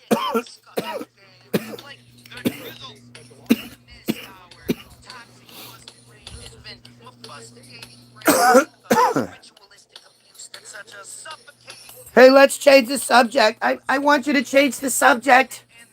Stop talking about something super important. Start talking about something else. Who do you think wants me to change the subject? Other than pedophiles and friars.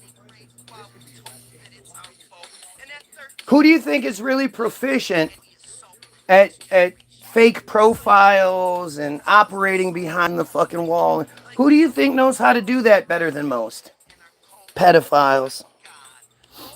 Right? Oh, now we're mentioning hot dogs. It's funny how you happen to know all of those fucking code words. Weird, huh? April of 2025, Miriam and her now dead troll husband Sheldon Adelson's crown. Now he's just mentioning hot dogs and cheese pizzas. Gee, I wonder who... And this is the guy that's the IDF baby killer. The admitted IDF baby killer. The reason why they won't show their identities or give their identities is because they know it's going to fall apart. Their fucking illusion, their world is falling apart. And once we get to that position to where, you know, we can say, all right, now go back and look at my page. Go look at the comment sections. Find all those people making the jokes and let's take them out. They're pedophiles. Why the fuck should they be here? They don't contribute anything. Even if they did, it wouldn't matter. They're pedophiles. Well, code words? What do you mean? I was just talking about food. Yep. You guys, it's just a coincidence the IDF baby killing pedophile fucking rapist is using the exact same code words that were exposed at the same time that I'm talking about raping children. He just happens to be like, come the fuck on. Does anybody fall for that shit? The fact they're so proud of it is what's so disgusting. Because I've said this time and time again, you never see any of these friars come in here and talk about how horrible it is. How they're almost embarrassed to be a friar because there's so much pedophilia associated with it, and they struggle with it. You know, they struggle because of the family and this is where my wife's argument always comes in. Right? She always talks about how you can't blame everybody. They all don't know, blah, blah, blah, blah, blah. Again, how long have you heard me saying these things? And have you ever seen anybody come in and say, you know, they're struggling with theism because they do know that all this shit's real and they wonder, have you ever seen that? No, but I also don't think the average Jewish person would sit there and stand for listening to you. I didn't say the average Jewish person. See, again, it's like your arguments are not what's being said. I don't think that every single person or average. There's plenty of them that are on the feed. There has been for years, and not one of them. You're telling me in all of these years, the fact that I haven't, with the thousands and thousands, I've had over 1 million views, over 1 million views on YouTube alone, and not one friar is like, hey, yeah, you know what? I hear what you're saying. It's horrible. I'm embarrassed by this shit. Yes, we need to stop this shit as a people. It makes us look really bad. It's a horrible thing. Not one person in all of this time. Like, it's impossible. Especially with as many admitted friars that have been on this feed. Every single one of them says the same kind of weird... Again, it's the 40-year-old virgin thing, right? It's the bag of sand, right? He's able to pull it off. He's able to blend in and pretend and blah, blah, blah. Until all the guys are sitting around, you know, like guys do, talking about sex and, you know, whatever. But they're all sitting around and like the conch shell gets passed to him and he says something and they all go, wait, what? And wait, what? And he's like, oh, and they're like, what does a titty feel like? And he's like, oh, a bag of sand? And they're like, oh my God, you're a virgin. Oh. There was that one little hint that gave it away. And once you see that little hint and it gives it away, you go, oh shit, look at this. Look, it's so obvious. And that's what you see on here. You never, ever get that little small hint that they even care. They don't nothing. They say nothing. Well, they don't say that. They actually, go to great lengths to make little weird jokes and shit, and then deny it all. They're lying. The newspaper's lying. All the victims are lying.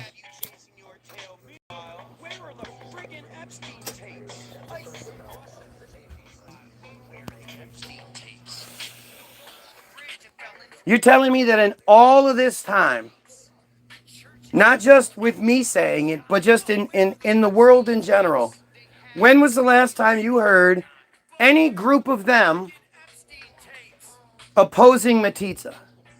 Trying to be like, hey guys, let's be reasonable. These old traditional things are really actually pretty fucking awful. We could still be friars, but we don't still need to do this crazy shit, do we? Have you ever seen or heard that before?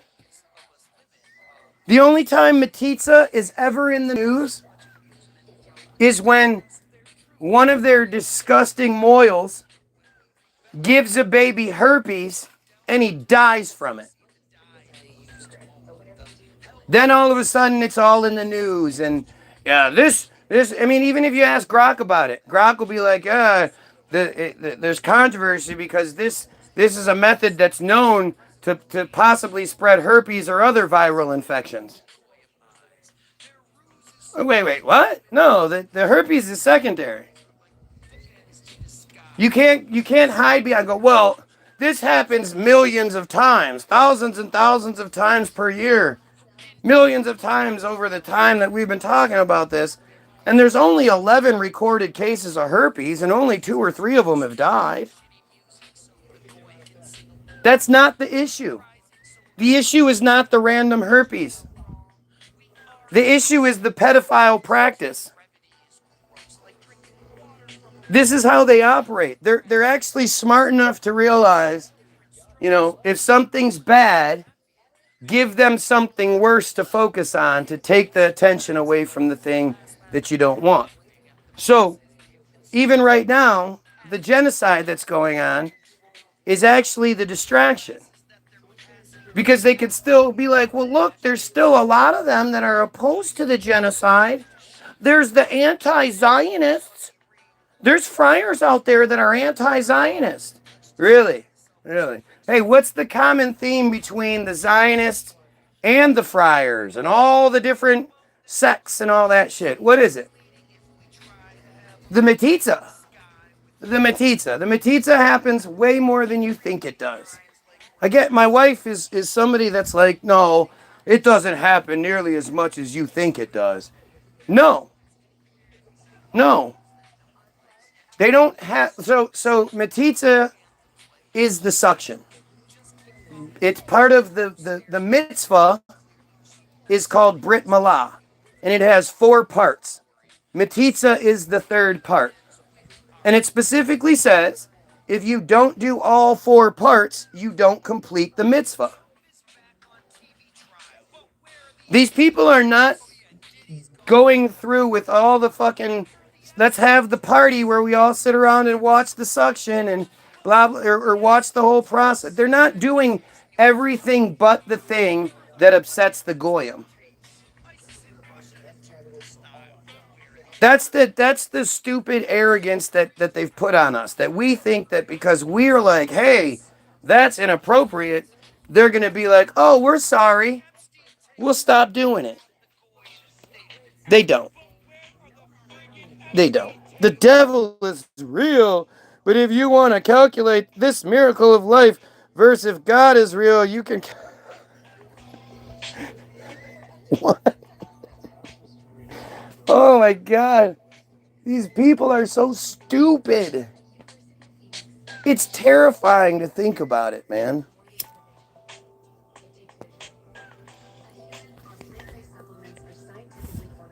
Like, what happens when these dumbasses just go, I'm chosen by God. God is going to protect me. I can drive like a fucking idiot because, I don't have to stop at stop signs. God's going to protect me. And Covered in the blood of Jesus. Covered in the blood of Jesus. It's so weird that this guy makes a big deal out of this one person literally castrate animals with their teeth? What?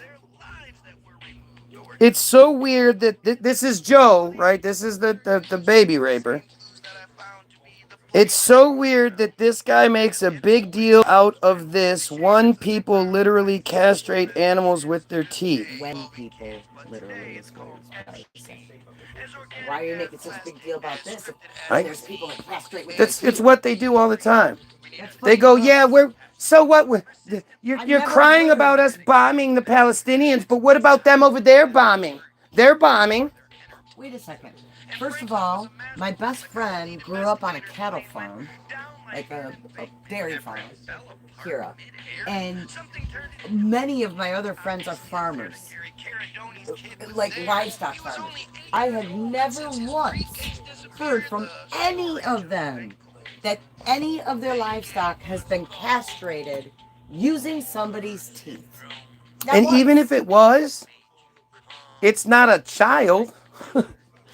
Like, are you trying to compare animals to friar children? I mean, I guess I see the comparison for sure, but that's like the comparison we usually make, not you guys. I mean, Do you know how fucking desperate you have to be to say that shit? You're not gonna address like, again, instead of saying, yeah, it's actually really horrible, I'm embarrassed by it, it's wrong, yada yada yada. This guy was like, what can I say? why are you bitching about this? People you know what? castrate animals with teeth. Right, type, and then was like, this is gonna get him. Enter. That's how fucking stupid they are. They literally did that to animals in the past because it was cleaner than using tools. It's a fact. Wait, so now you're saying people used to do it. Because your original statement, if we take it for how we edit it because you were too stupid to make it actually say what you meant, you said people castrate animals with their teeth, like it's happening to this day, like how soul correction happens every 2 weeks.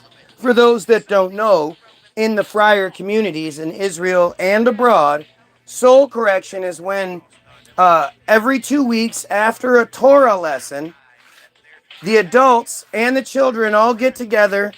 They stand the adults stand in a big circle around the children naked, while the children are in a smaller circle in the middle, all naked. They do verses and psalms, and then they commence to raping the children. Right? That's happening literally every 2 weeks, according to Israel Hayom, Bottom of Darkness. Every 2 weeks. And this guy said, well, you're complaining about this when people castrate animals with the teeth. Well, people used to do it. Yeah.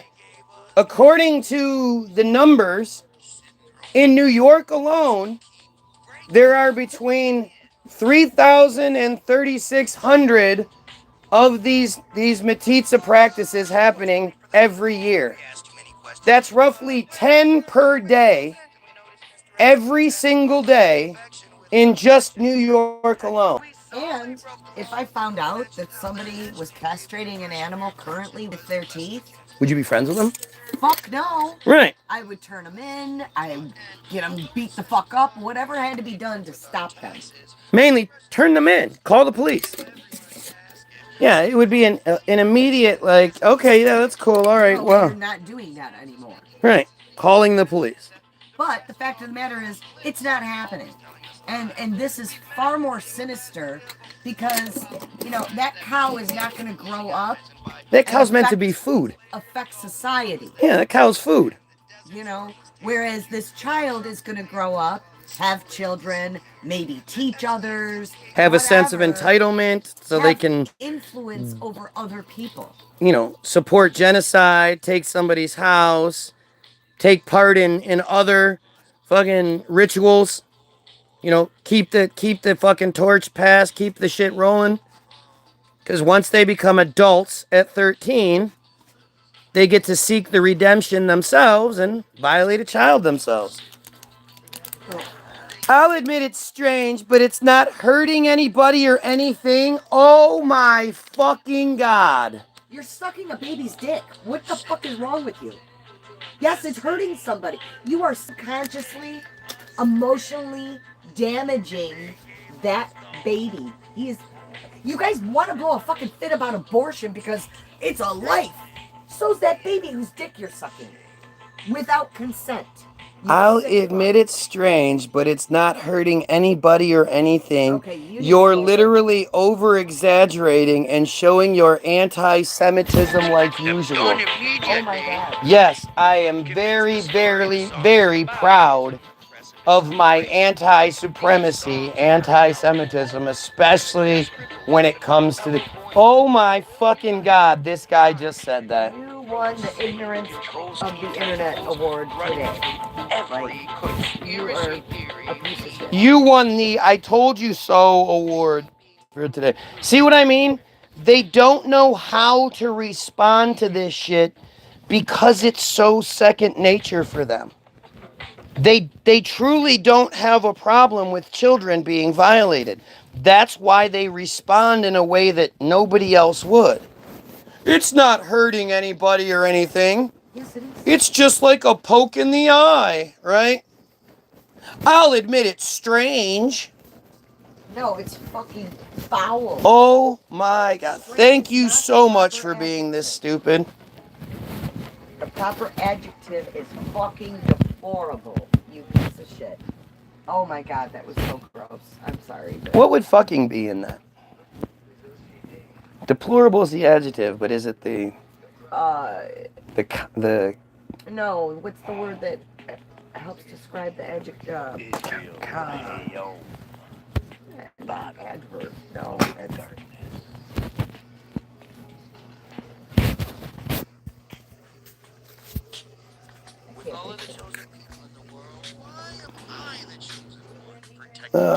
That women in... I spend my whole life doing what a book told me to do. Why women? No, you don't. If you lived your life by that book, you'd be in prison. Why do you think the Old Testament is in the front of every Bible? Like if you got a job at McDonald's and they were like, all right, here's our special handbook. This is our McDonald's handbook. This is basically our Bible. And you opened it up and the first few chapters were about Burger King. Would you be like, wait, does Burger King own this bitch? What the fuck? Oh my fucking God, indeed. Right. No shit. That's weird. The one person I know is a real person, Karen, happens to agree. That's fucking deplorable. What a piece of shit. I can't believe this dumbass was this oblivious. Like, you want to talk about giving me all the ammunition I'll ever need. You just put yourself on the level of the rabbi who said raping children is not rape, it's an act of God. Jesus Christ. This guy talking about biting animal dicks is the craziest thing I've heard this week. No more internet for me. No, you have to see what these sick pieces of shit think and feel. Of course, the dumbass, the serious dumbass that hides his identity, saw what just happened, and his only response that he could come up with was, Israel has the right to defend itself. Oh, what a stupid thing to say. Israel has the right to defend itself. Does anybody have the right to defend themselves from Israel? I don't want to answer that question.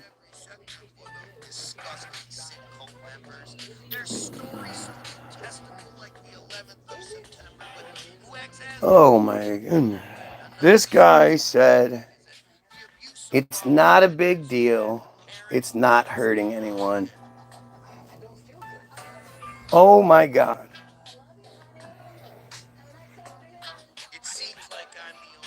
What the fuck is going on here, you guys? I just... That one wasn't on my bingo card for the day.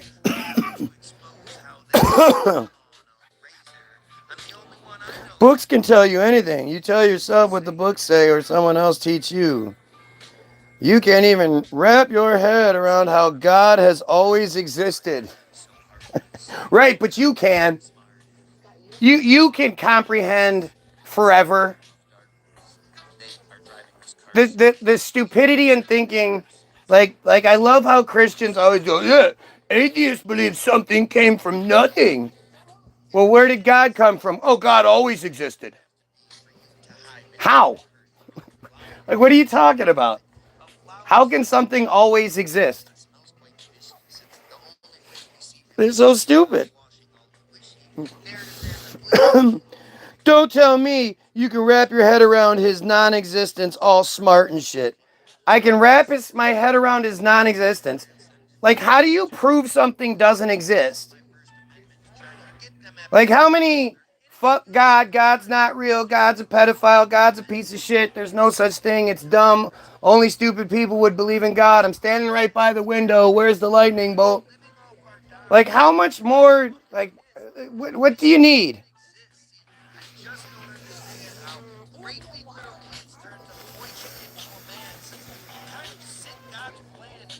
Not hurting anyone, yeah, because you all turned out Stepford Supreme, yeah, right. Look at the digestive system, for example. There's no way something so methodical can just randomly exist.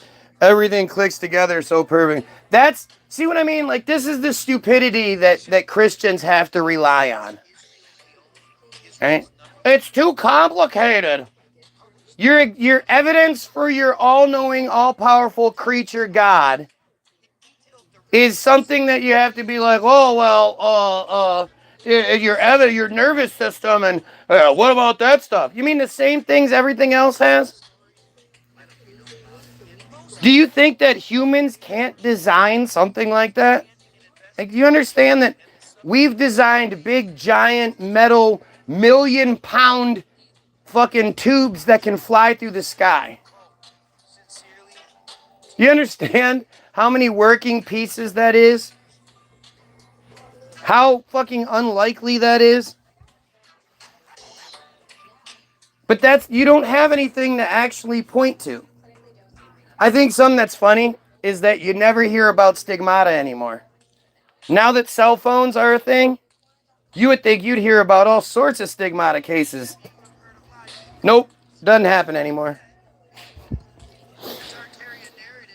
So simple a child can understand. You give them no fucking choice and try to make sense of savagery. Newsflash, but the world is a crazy place, and if you think the rest of the world follows your narrow moral guidelines, then I have bad news for you, LOL. Why aren't you mad at the people in history like Genghis Khan? Why would I give a shit about fake history? And again, this guy is saying the world doesn't share my narrow view. You think anybody supports your penis sucking? Why do you guys keep it so secret then?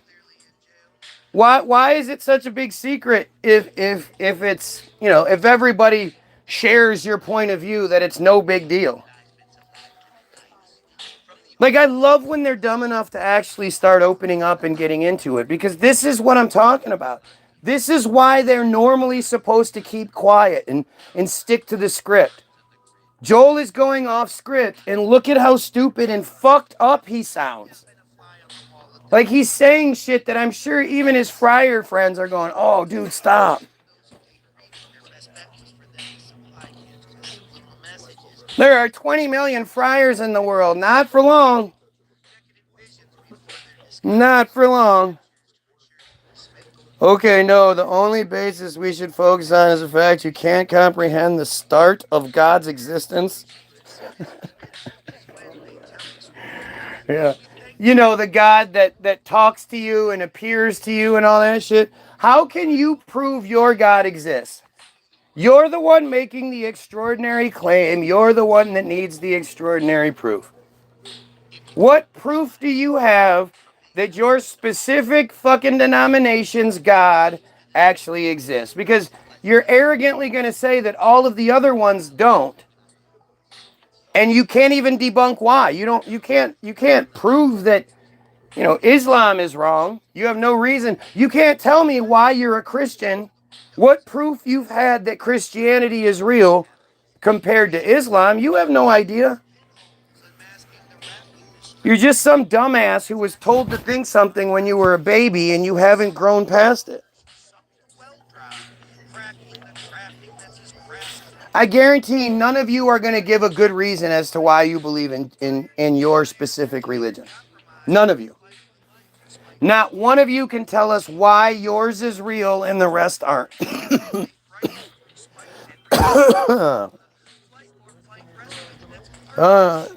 in the synagogue of Satan. The synagogues of Satan. Right. So stupid. Come on, so stupid. Why do you believe in any of that fairy tale? Okay, if there's whatever, how many friars? They're not allowed to all saved. Only 140,000. 144,000? Jesus went against the friars. The whole book of Acts is against the friars. Supposedly. My proof that God exists is that ponytail and you debating him. I'm not debating anything. And you would think, again, given the opportunity to actually say something that matters, why aren't you confident in laying out your thing? You're going to say something stupid? Because I guess you like Riley. Riley, how do you like dudes' hair? You like your dudes with short hair? Is that what it is? Do you prefer your dudes with like a shaved head? Or do you like your dudes with like a mop cut, sort of, or whatever? He can do it. Nick? You did? Did you go potty? Because you live, you dumb life based on the timeline of Christ. Yeah, you don't even know what the fuck you're talking about. You have no idea about Dionysus and 525 AD, and you have no idea. You just don't even know. Don't even go into that shit.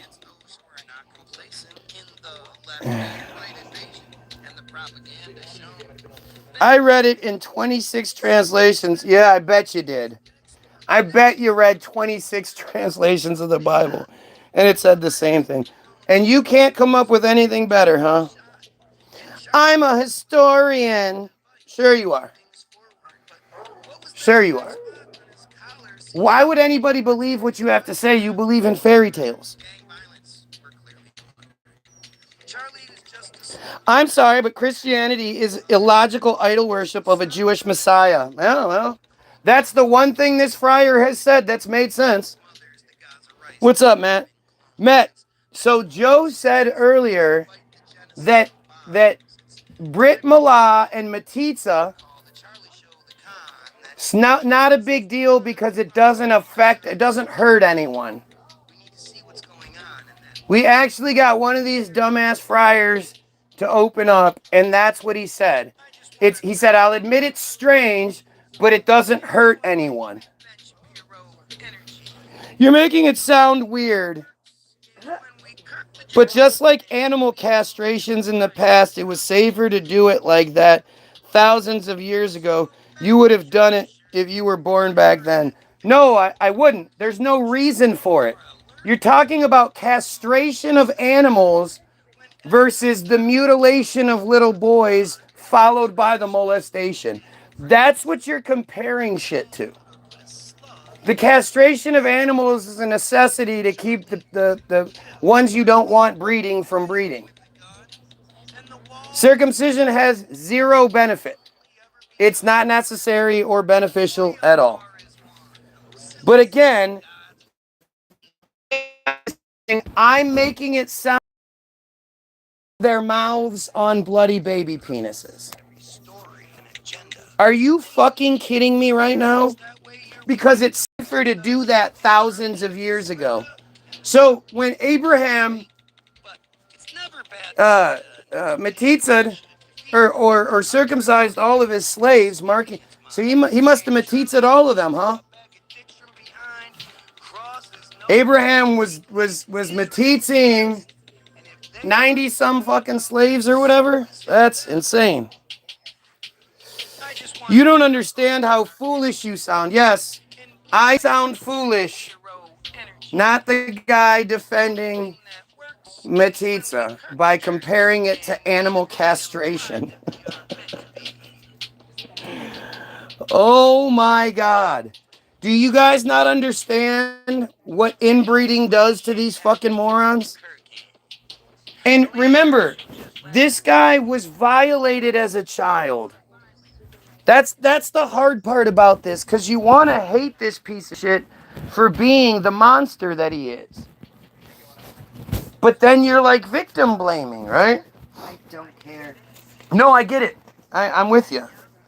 But this guy, but it wasn't just 3 years old. The thing, okay, so the thing is, it wasn't just 3 years old. It was from 3 years old to 12 years old in a community that everybody told him, not only is that the way to do it, you're special if you're chosen for that. If he lived in that community, if you lived in Novi, that shit didn't happen. Right. But he did live in that community. He was raised in that environment. So now you have to try to break through and this was from 3 to 12. Then after he was 13, he was forced to do it to another child to complete that circuit for his own redemption, because he was now so full of sin, because it was all transcended upon him. He has to now pass. This is normal life. You are abnormal for not doing that. That's the mentality that we're fucking dealing with here. How do you overcome that mentality?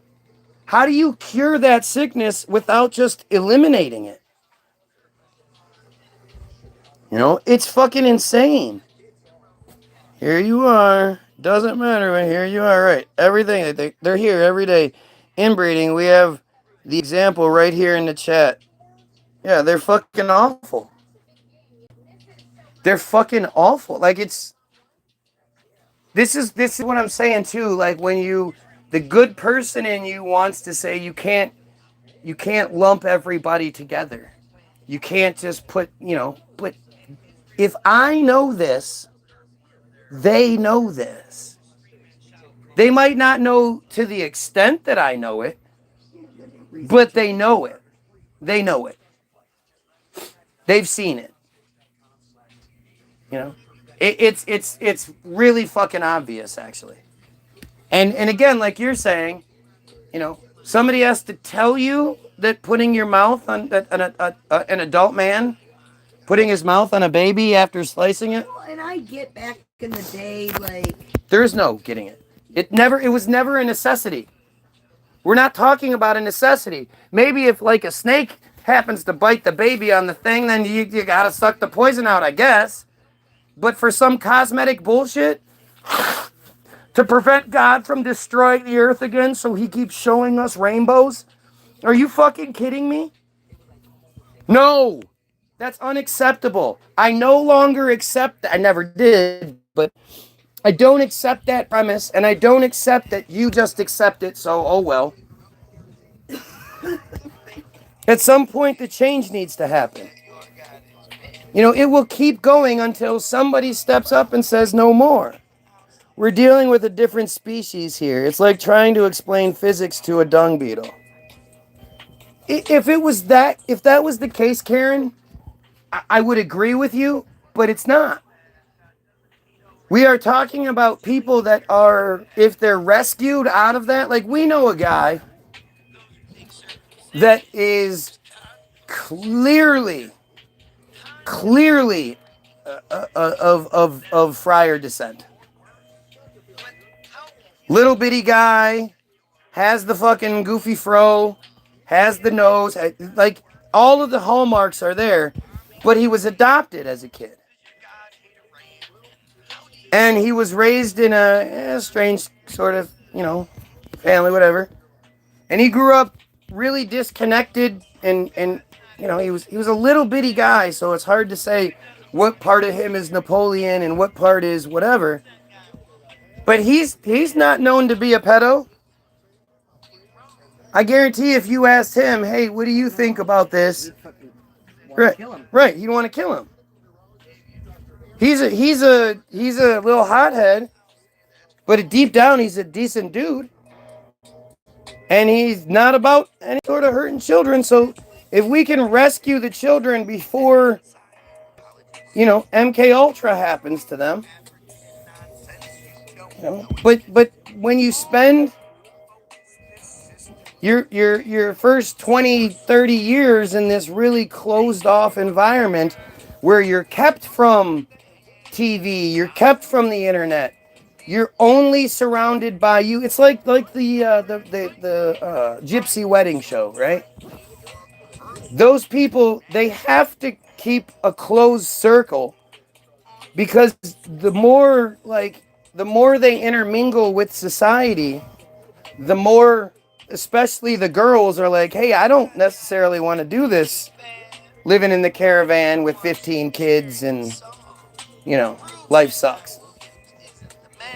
And so they have to really close everything off, and that's what they do. Like there is a lot of I can't remember what it's called, and I can't quite, but they definitely close ranks and shut the outside world off. You can see it in the children.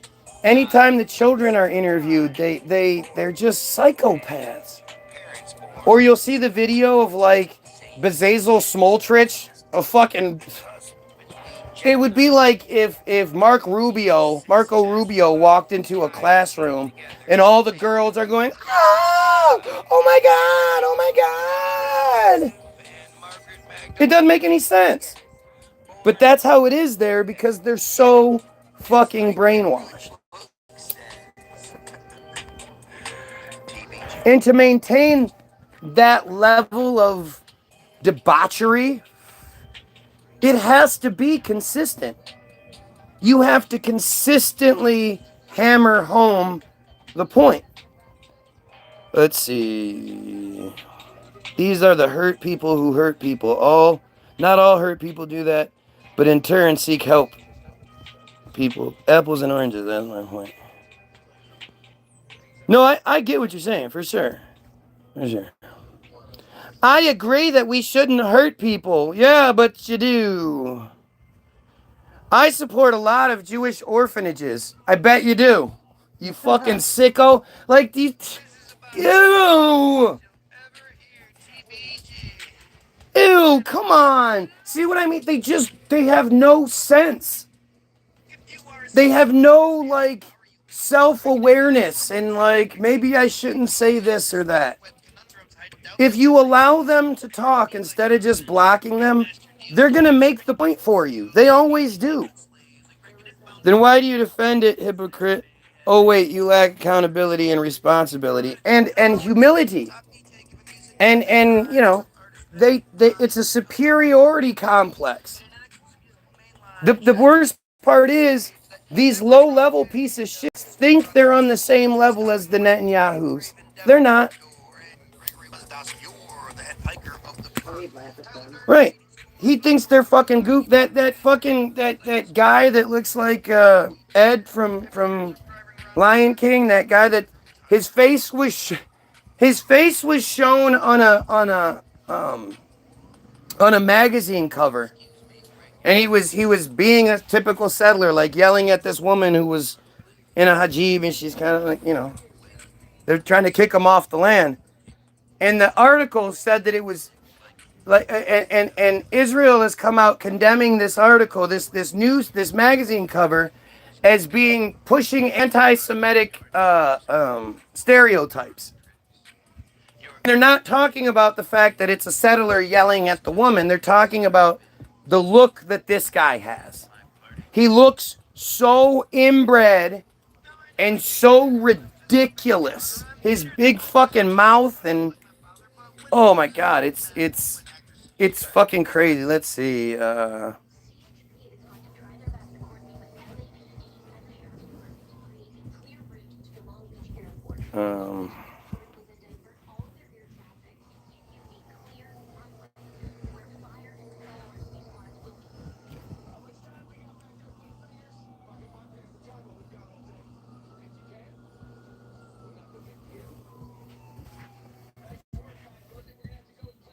Yeah, this one.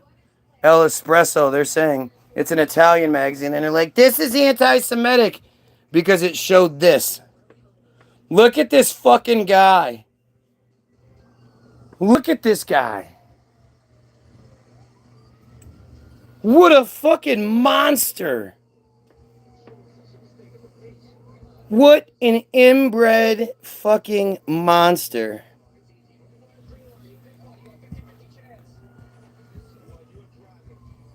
They're just disgusting, horrible, horrible creatures. And again, it's like, you know, like with the Joe character or with the serious character. He looks very handsome, says the serious character.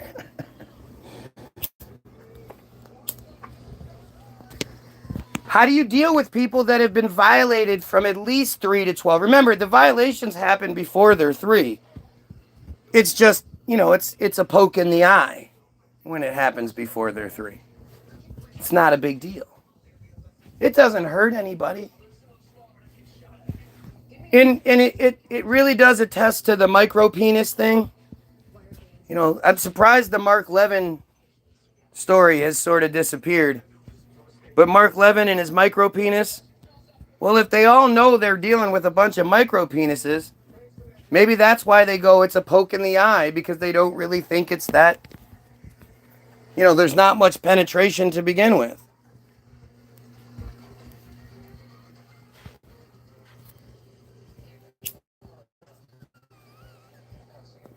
Don't fall for the blacks are the original Jews thing.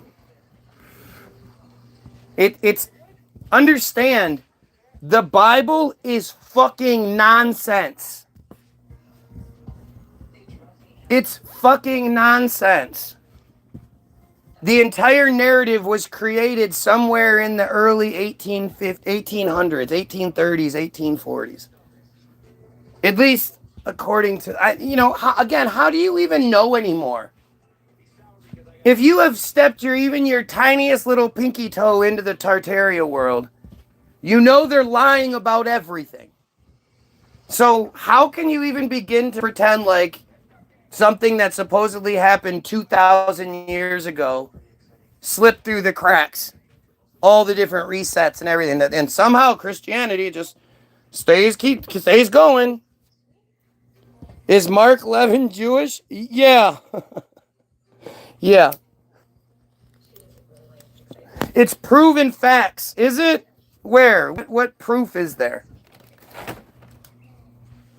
Who proved it? What are you talking about? Nothing in the Bible is proven fact. The only accounts of the Bible are the Bible. And then there's like a couple of outside sources that if you were going to create a narrative, you would create a couple of outside sources to be like, oh, look, there's outside sources too. But like Exodus, see, this is where I'm just asking you how stupid you are, right? Without Exodus, there is no Abrahamic religions. Right? Exodus is it's sort of the beginning, right? You get the Jews are being held captive by the Egyptians. They roughly 600,000 Jewish men, so they say, at least 2 million, maybe even 3 million Jews altogether. They're slaves, and they're trying Moses and his brother. They keep trying to meet with the Pharaoh. They can keep meeting with the Pharaoh somehow. The Pharaoh is continuously, supposedly, having meetings with his slaves. Right? And they keep begging, can you just let my people go? That's where that whole bullshit comes from. 14 viewers, 4 likes, 2,500 plus, 2,600 plus subscribers. This totally makes sense, doesn't it?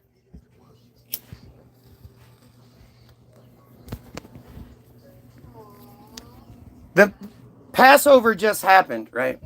And if you look back in the history of now, every year during Passover, the Israelis go on a killing spree. They kill, and that's hard to say, like, compared to what they do in the rest of the time. But they actually end up spilling a lot more blood during Passover. And every year it's something. I told you guys fucking, 8 months ago, 10 months ago, just wait. Come next Passover, there's going to be a lot of blood spilled. Something big always happens during Passover. This last Passover, that 100 strikes in 10 minutes that Israel made against Lebanon after the ceasefire was already worked out and everything, and Israel didn't like it, so they decided to strike Lebanon. 100 strikes in 10 minutes. That was on the last day of Passover.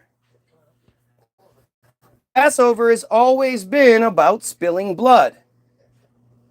And so what Passover means is, because the Pharaoh wouldn't let the Jews go, Yahweh, in all of his mighty, almighty power, instead of just appearing to the Pharaoh and being like, yo, let these people go, he instead brings upon a series of plagues unto Egypt.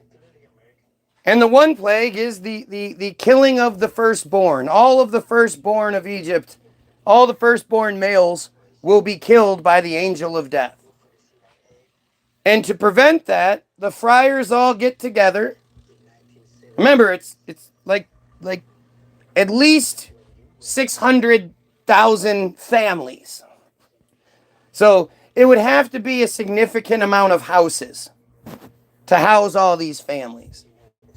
And if we know anything about them and their families, they don't just have 1 or 2 kids. But apparently, they slaughter the lamb.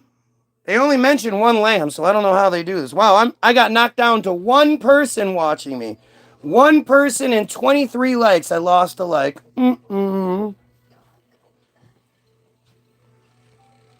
They slaughter the lamb, and they smear the blood over the doorstep. And if there's blood smeared over the doorstep, the angel of death will pass over your house. That's where Passover comes from. It's about spilling blood and smearing it on your doorstep to avoid the angel of death. And that then led to the Exodus. Right? And again, this is already a pretty tremendous leap of faith. But then you hear that these 2 to 3 million people, families, they escape. Moses parts the Red Sea. They go across, which, again, you would think like it would be a pretty treacherous journey across the bottom of that seafloor like that. Don't you think it'd be a little muddy? All the livestock that they would have had with them, and that would have been a pretty arduous journey, especially with big walls of water on either side of you, like, oh, please don't call me, please don't follow me, oh my God. Can you imagine how awful that would have been? But they get across, all 2 to 3 million of them. Then the bad guys finally catch up. And as they get across, and the bad guys who see this water just parted like that, they don't go, wow, this is fucking weird. I'm not going in there. They go, well, shit, it must be some sort of wall or something. Hey, let's all go. They go in there. They're going across a big army, and then sploosh. The walls collapse. And funny enough, all the excavation and all that shit that's been done at the bottom of the Red Sea, nobody ever found any like chariots or horses or any evidence of this sort of thing that happened. But never mind that. So now the friars have escaped into the desert, where they walk around for 40 fucking years. 40 years, that's so many generations of people. It was 2 million, 3 million when they started. Who knows how many it was by the end? And the logical question is, What did all of those people and their livestock eat and especially drink while they were wandering the desert for 40 years? Mind you, this desert is so small that if they all just stood hand in hand in a line, they would have reached across it easily. They could have gotten out no problem. A desert the size of New Jersey and shit. But your logical question of what did they eat and drink? Well, duh. Manna. Come on. Manna, which is like a tar-like, resin-like substance, would appear every morning with the morning dew on the desert floor. So a tar-like substance appeared on the sandy desert floor. And it would have to be harvested every morning because it only lasted 24 hours, if that. It wouldn't last until the next day. You couldn't harvest a large amount. You could only harvest what you would use for that day, except on Fridays, because on Fridays that manna would last 2 days because they're not supposed to work on the Sabbath. So Friday's manna lasted 48 hours. And that's what they would eat and drink for 40 fucking years. Probably explains why their food's so bad.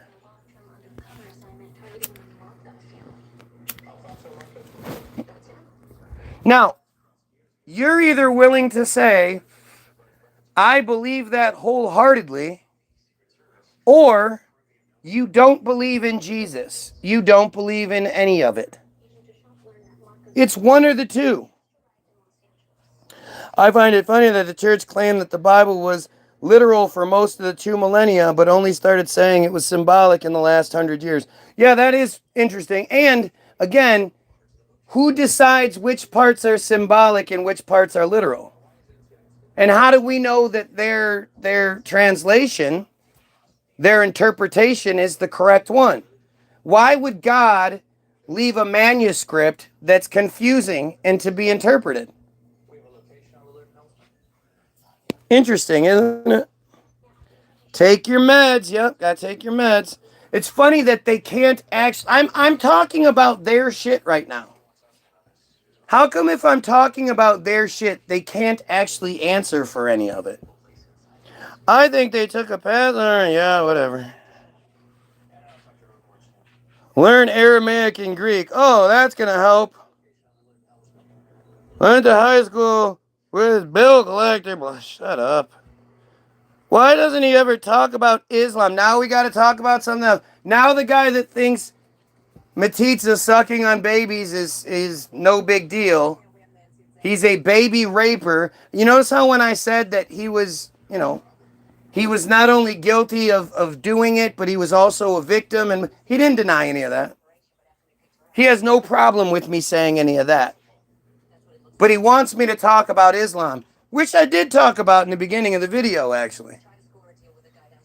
But I've already answered this many, many times.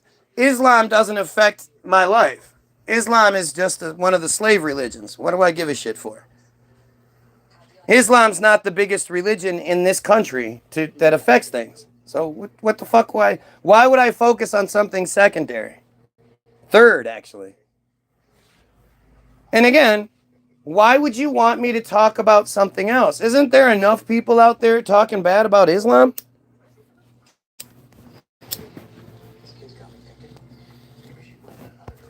My main argument with Islam is, hey, dumbass, it's one of the Abrahamic religions. There you go. It's because he gets paid by them. He only does this to earn badges so he can win prizes, right? Because Muslims have their version of act.il, right? And that shit doesn't get shut down immediately by the Friar Enterprise that runs our show. Look at how desperate this dumbass is. Instead of acknowledging anything said, he just makes up his own little fantasy routines.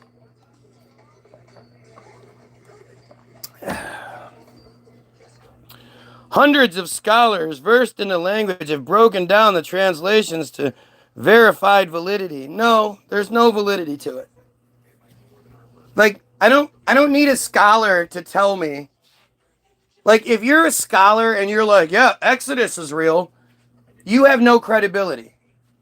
I'm sorry, but 2 to 3 million people did not live in the desert off of magical manna for 40 years. That's just stupid.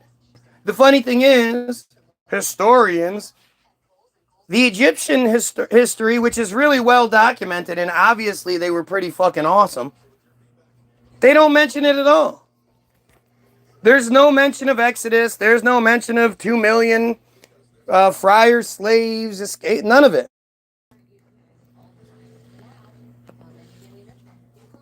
Matter of fact, none of the countries from around that area talk about it. Even the historians that are recognized that lived in that area, which again is all bullshit anyway, they don't talk about it. It's all bullshit. I hate you, says the guy whose name is Priest. He identifies as a priest. And they hate me because I hate pedophiles. Like, it's so funny that they don't realize that they're outing themselves.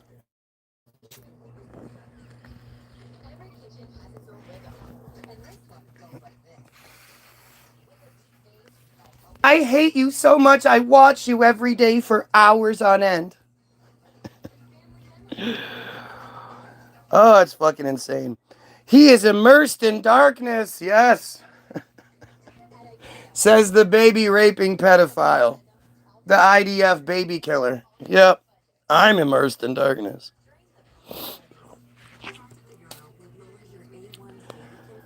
Oh, you aren't Christian if you're practicing hate. I hate evil. I don't hate evil people, but I hate blah blah. Shut up. God, this is so fucking stupid. You're thinking of joining Islam? Oh yeah, you wanna celebrate a 50-year-old pedophile whose favorite wife was the girl that was 6 years old when she started to be groomed and 9 years old when they consummated the marriage? That sounds like a good choice there. Good old Muhammad.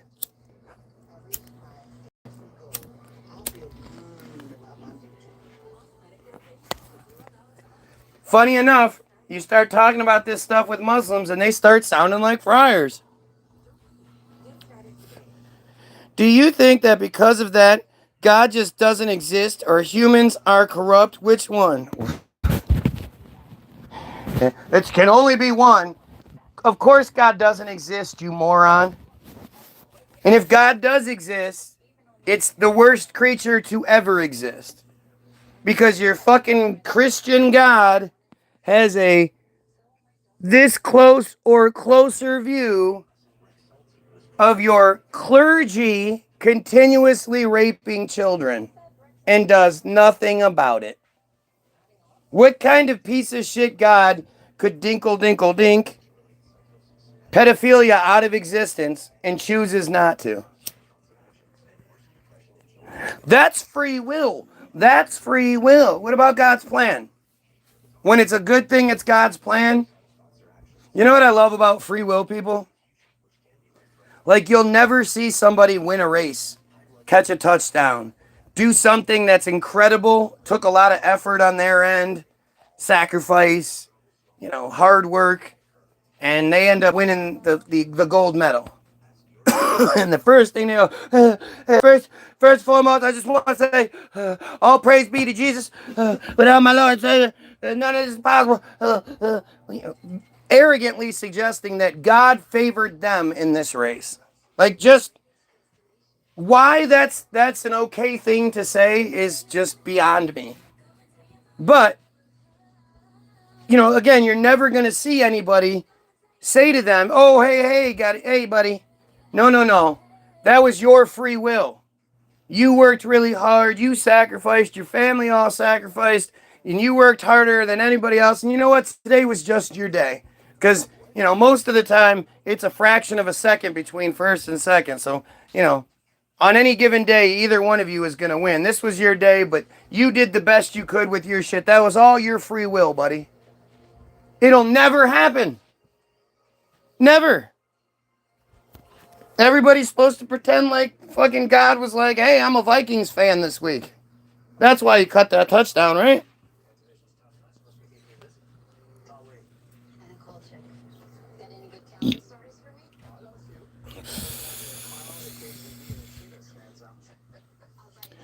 Oh, I can't wait till he gets locked up for saying things like this.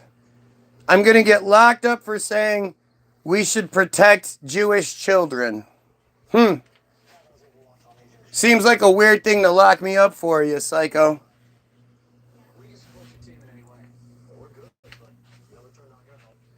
Again, this is the guy who 3 days ago was like, okay, well, today's my last day and I'm never going to come back.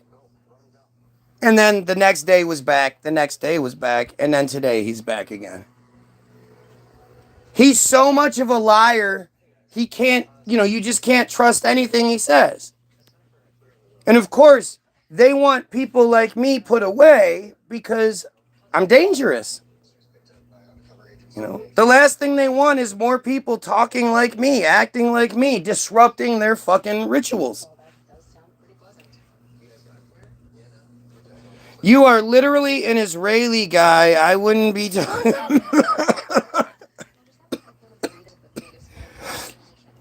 I mean, again,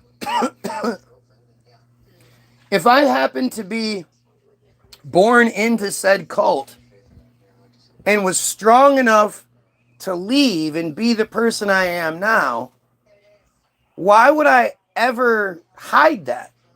Like, that would be something to be proud of. Yeah, my crazy ass family was this. And I was like, no, I'm going to do the right thing and leave behind all of the tradition and all of the opportunity and all of the Semitism, the policy and predisposition favorable to me. I'm going to leave that behind so I can say these things. Wouldn't that make everything I'm saying a lot more powerful? Seems like that would be an advantage.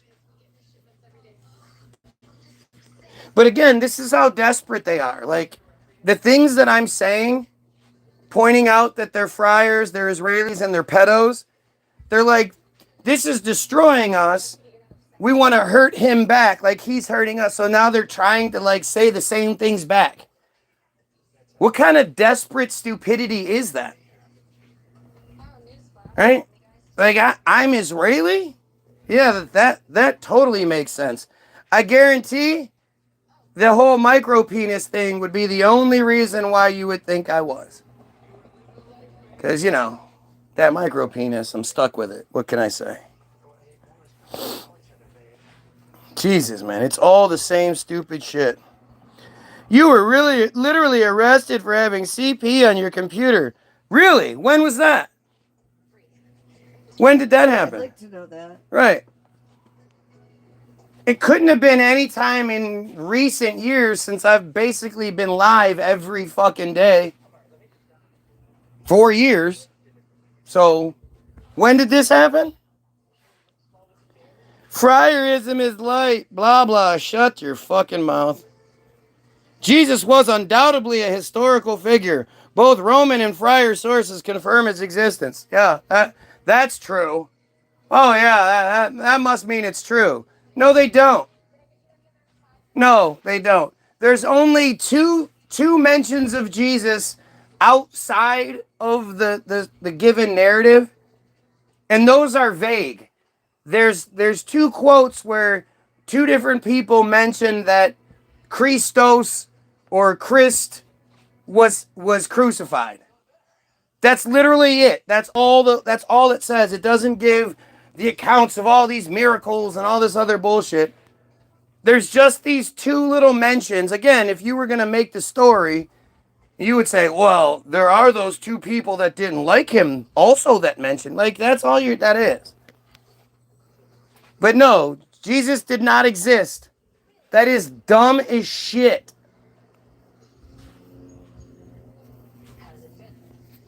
Do you know about the Dead Sea Scrolls? Yeah, the Jewish narrative that just happened to be found in 1946, just as they were trying to push the Palestinian partition plan, where they were saying, hey, Palestinians, how about you guys keep 44% of your land and we just take 56? How's that? And then when the Palestinians rightfully rejected it, they were like, see, they don't want to play ball. We were trying to be nice and diplomatic. I guess we're just going to have to take 90% of it. Right? But in 46, they just happened to find the Dead Sea Scrolls. Now, prior to the Dead Sea Scrolls, the earliest known scripture was from around 900. Meaning, for 900 years, it was a game of telephone. But the Dead Sea Scrolls just happened to be found in this cave.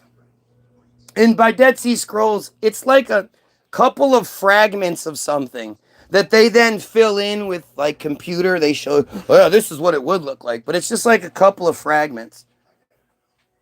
But they found it, and it's all Jewish. It's not like it's, we are Christians, yada, yada. No, it's all Jewish. They dated it to around 70 AD with their magical scantrontrons. Bzz. The date is bing 70 AD, 70 AD, 78 bing 70 AD. Right? That's how that works. And then, conveniently, they lost the cave. The cave that it was found in, they lost it. Because it was the cave was about 150 yards away from the nearest town, nearest settlement. 150 yards away from the nearest settlement. In this dried up riverbed, or this dried up lake bed, where all around it, there was like little caves and shit like that. And they lost it for 2 years. They couldn't find the cave. And then obviously after Israel was created, suddenly they find the cave and they find a whole bunch more of these scrolls. Whoa. Almost like they used the 2 years to create them. But what do I know? What do I know? Yeah, do I know about the Dead Sea Scrolls? You guys are so dumb if you fall for that shit.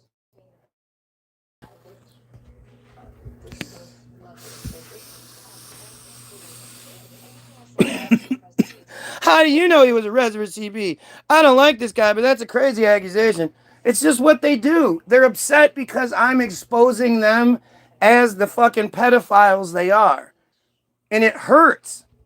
And they want to hurt me back, but nothing else they do works. So they're like, well, this hurts us, so let me try doing it back to him. When it's stupid. They make these accusations, and it's like, all right, let's see what you have. Where are you getting it from? Tell us your source. And of course they have nothing. You ask me for my evidence and I give it to you along with the feed that I present to you. It's common sense. Look at all of the people that are here that come here every day for hours on end. The people, the profiles. Begging for attention.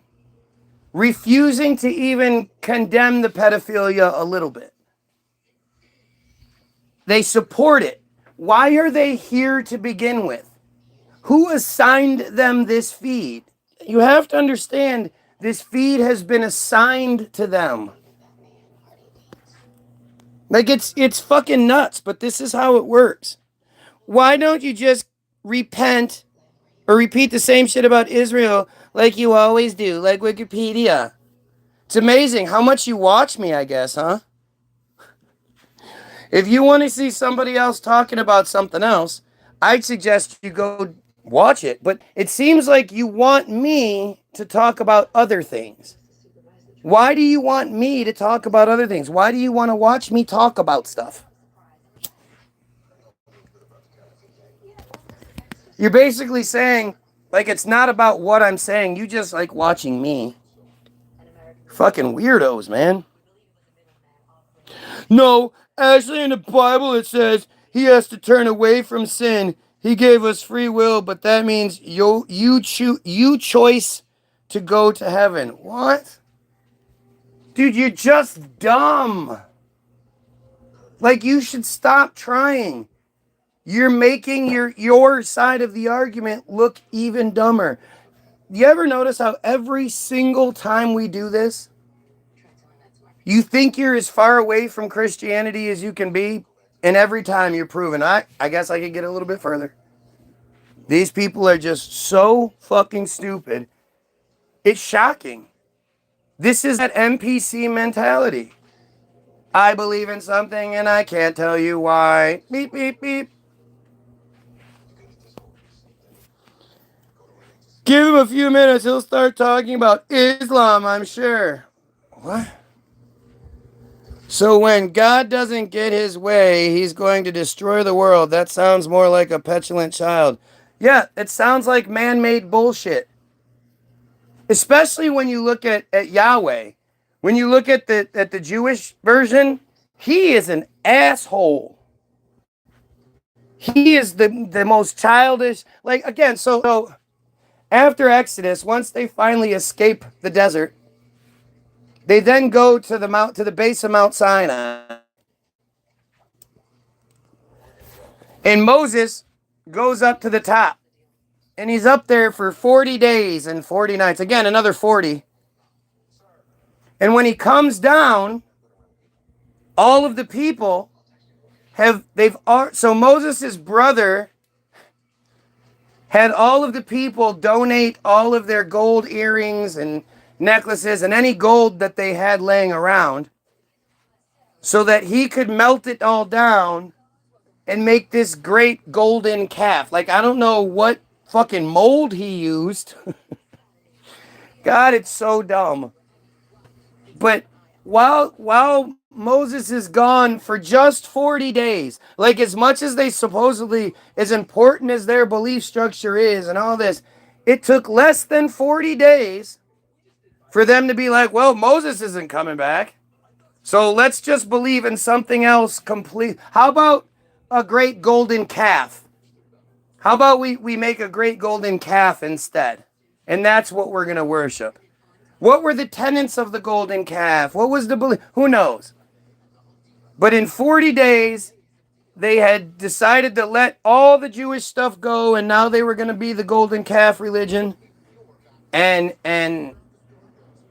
they made this giant golden calf out of the gold that they had laying around somehow. And while Moses was up there getting his 10 commandments on stone, they'd moved on. And so Moses comes down and he sees the golden calf and everybody's worshiping the golden calf, and he's like, what the fuck? And he smashes the tablets. So nobody actually gets to see them. He has a temper tantrum. God damn it, you guys. 40 fucking days and that's like, now you're already worshiping a calf. Fuck this. Threw his shit down. You know, because when he went up on the mountain, the burning bush was talking to him.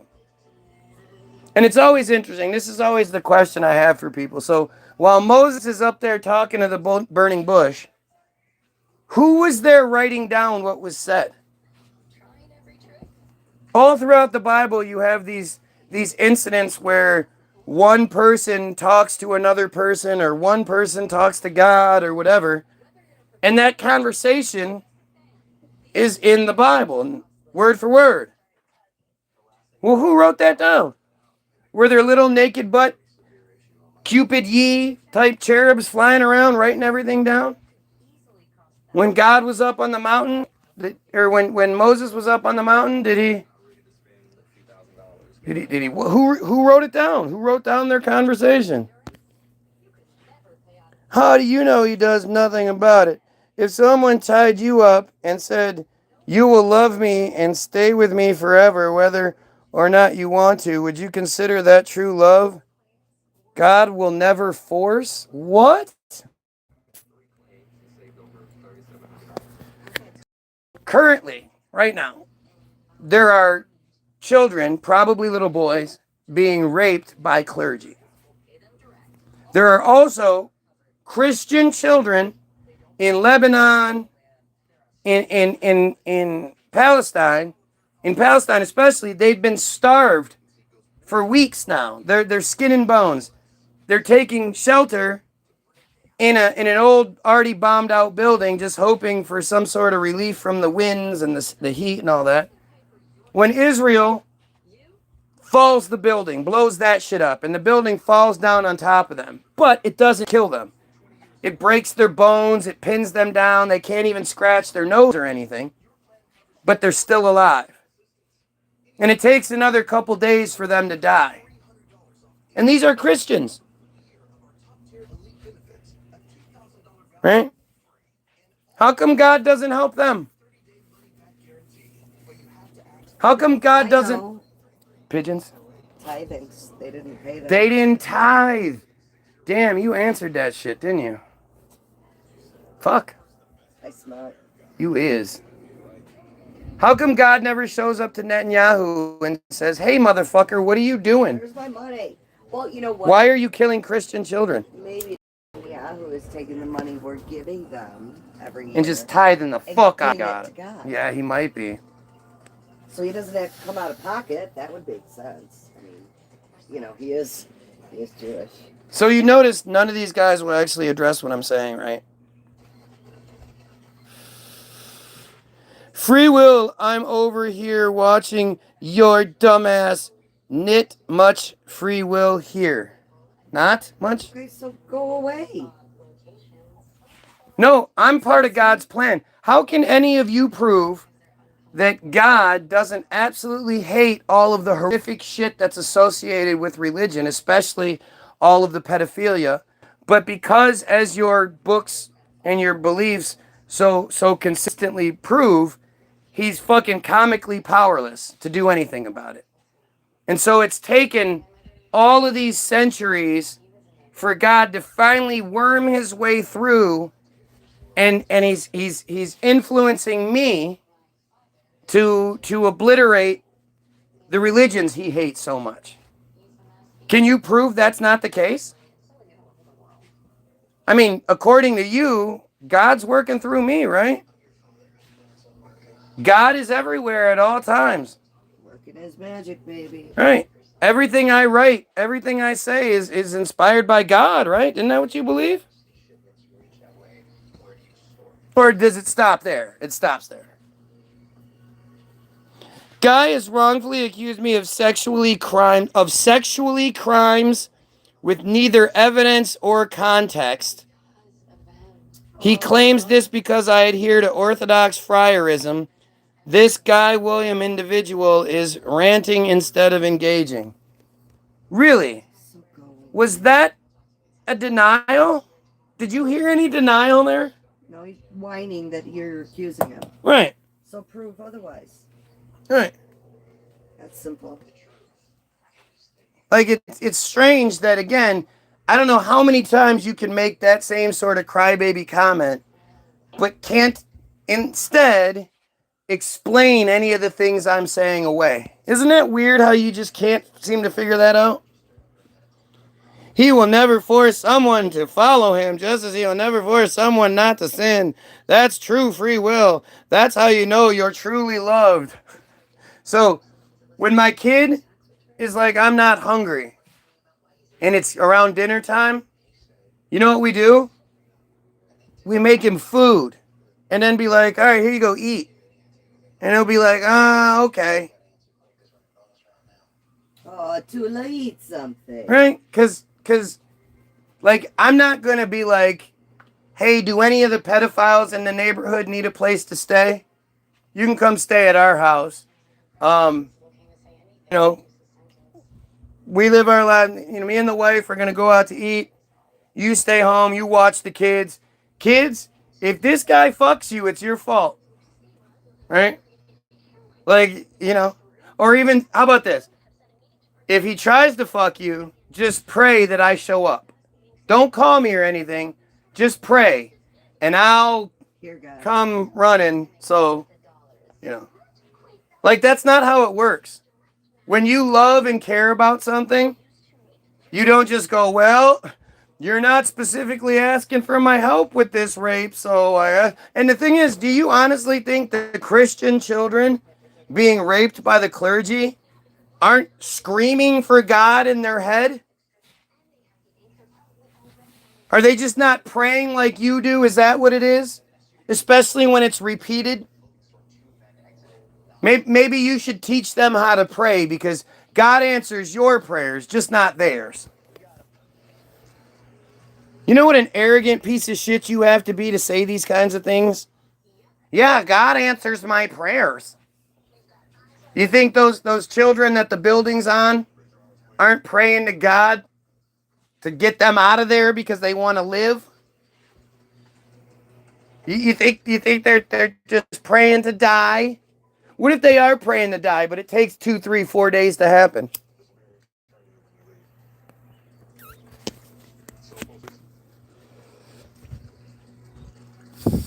He's been marching around his room rambling like this for hours, and you've been watching, you weirdo. Bro thinks he's Ricky Gervais. So now you're putting me on that level, right? Because I never said anything close. But because I'm so good at this, you think, man, this must be the devil. This guy's on par with Ricky Gervais. Like, you guys are fucking insane what you say.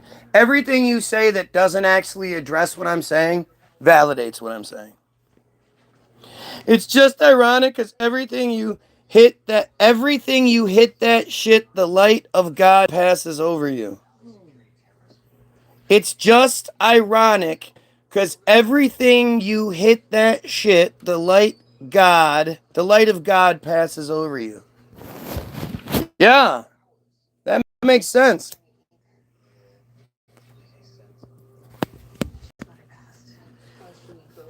The revelation is the end of sin and the beginning of... Oh, God, shut up. Again, this guy is fooling you all. How am I able to fool everybody? And have you think a country the size of New Jersey is controlling the world? Don't be a fool and submit to his rule. These people are smarter than that. Oh, yeah. It's my conspiracy that Israel controls everything. It's not literally what they say. There's not multiple interviews of Netanyahu. Literally, there's one where he's sitting there talking to a family, like in a trailer or some shit. And he's telling them, no, the United States bends to our will. We don't really care what they want to do. They listen to us. Just look at the government. The friars make up maybe 2% of the United States population and 0.183% of the world's population. What do you think their representation in government is? You think it's just 2%?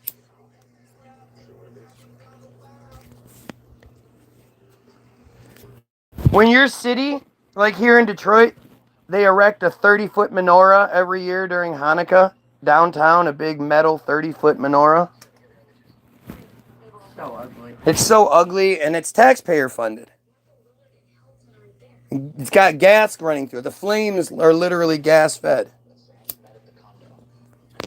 That's to appeal to 2% of the population. When my wife watches these dumb fucking CIS, Criminal Minds and NCIS shows and all that, how many fucking episodes take place where they mention Israel?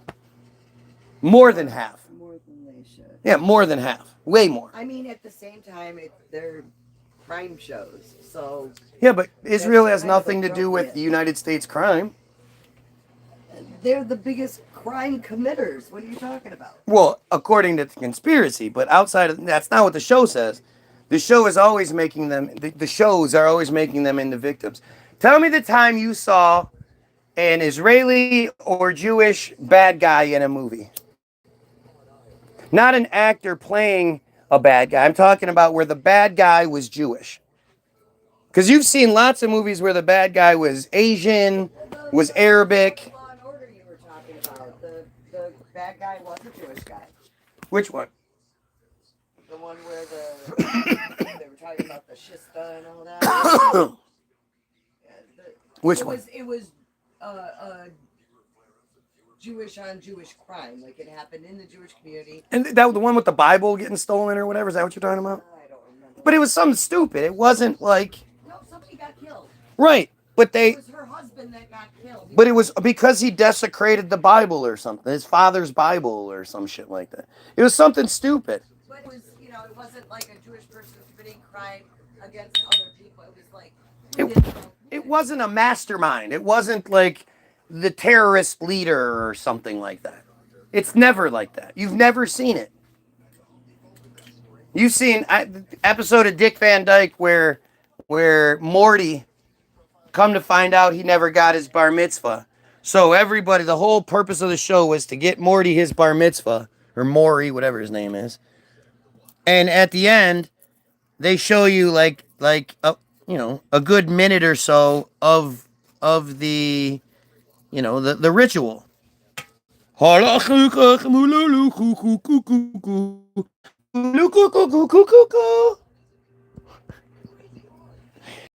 Hey, take off, hoser.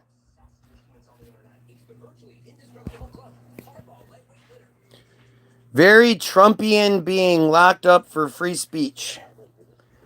Well, it's the only time when free speech has ever been under assault like it is, where they're making it illegal to criticize Israel, to criticize another country,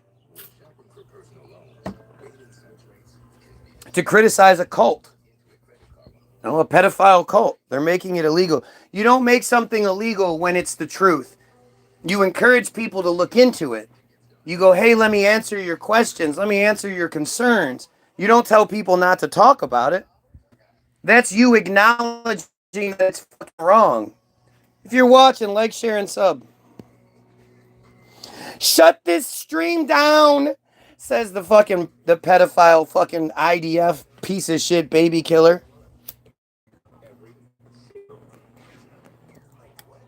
Why? What am I saying that's wrong? I think we should protect the Jewish children first and foremost. Why would anybody oppose me? Why especially would so many friars oppose me if I'm saying we need to protect the Jewish children before anybody else in this world? They are the most important thing right now. Isn't that weird? This guy is terrified to do phone calls. Yeah, because I want to talk to you, you fucking weirdo.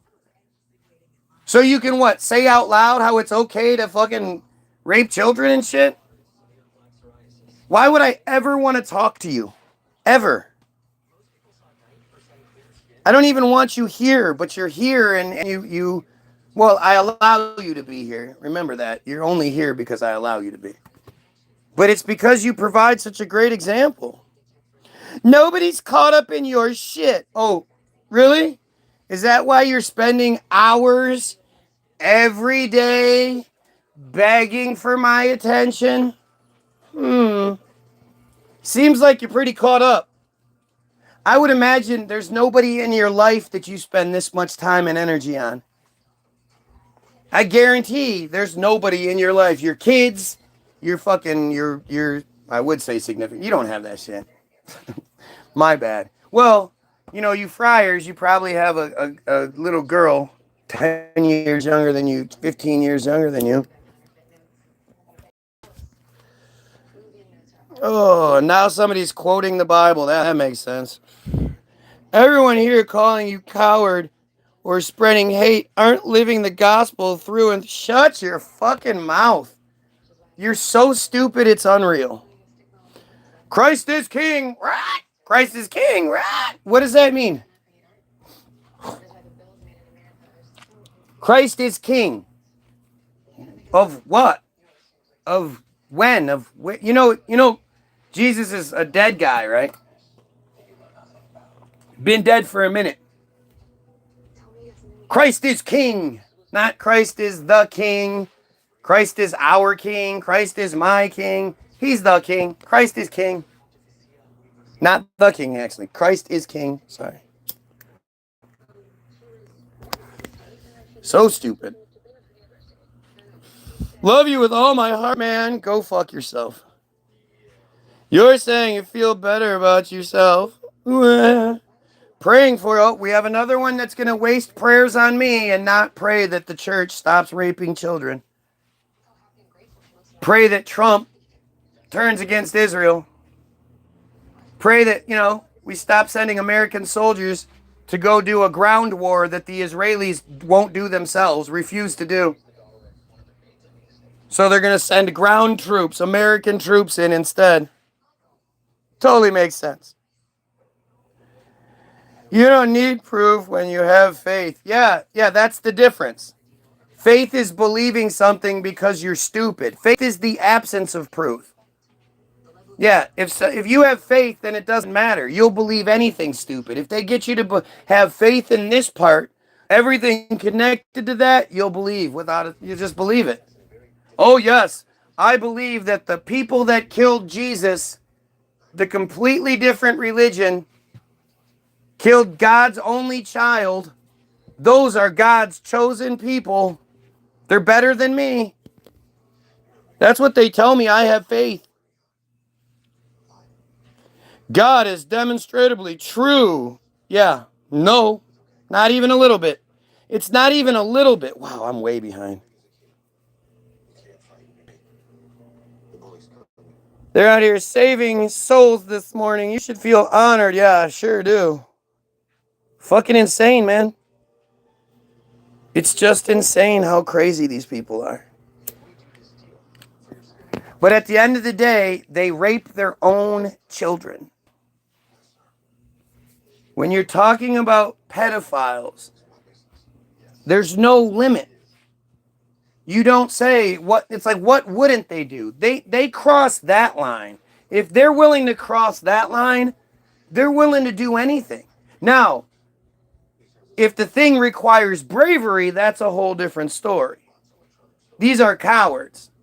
They're not tough. They're willing to do like really awful shit, but sneaky style. They're not, these aren't the tough guys.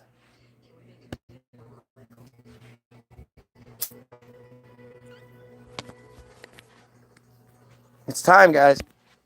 It's time.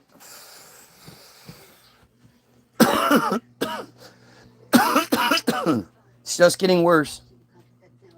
The Morgellons that are everywhere. Have you seen that shit? Have you seen what it looks like outside when you take a UV light to the ground and you can see all these crazy glowing Morgellons? You probably don't want to. It'll fuck with your head.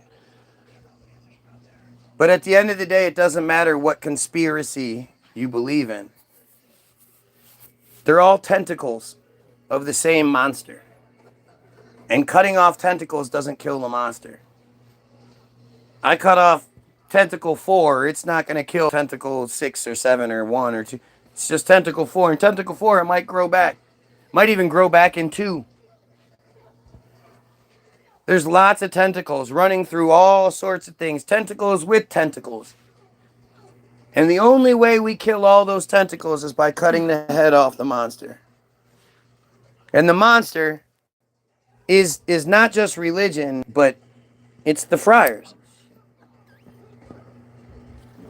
It's the pedophile friars that openly practice the worst things in the world and challenge you to do or say something about it.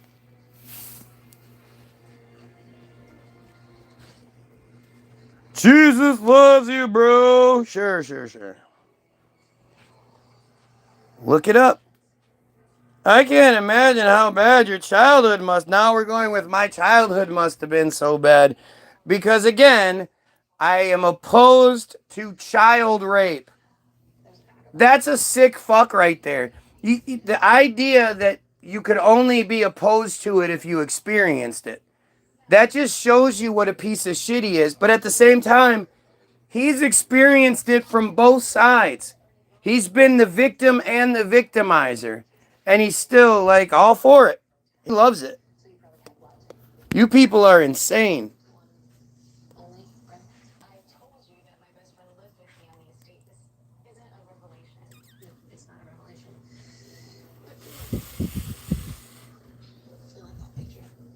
It's fucking crazy, man. You'll see if you were to read every comment that's been on here, you're not going to find a single one where somebody says something that you'd be like, wow, that's actually really smart. Against me. You know, you'll see that the real people that are pointing all kinds of crazy shit out, but the believers, they're just nutcases. They're just straight up nutcases. And again, these are people who do the worst things you can imagine to children. So should anything surprise you?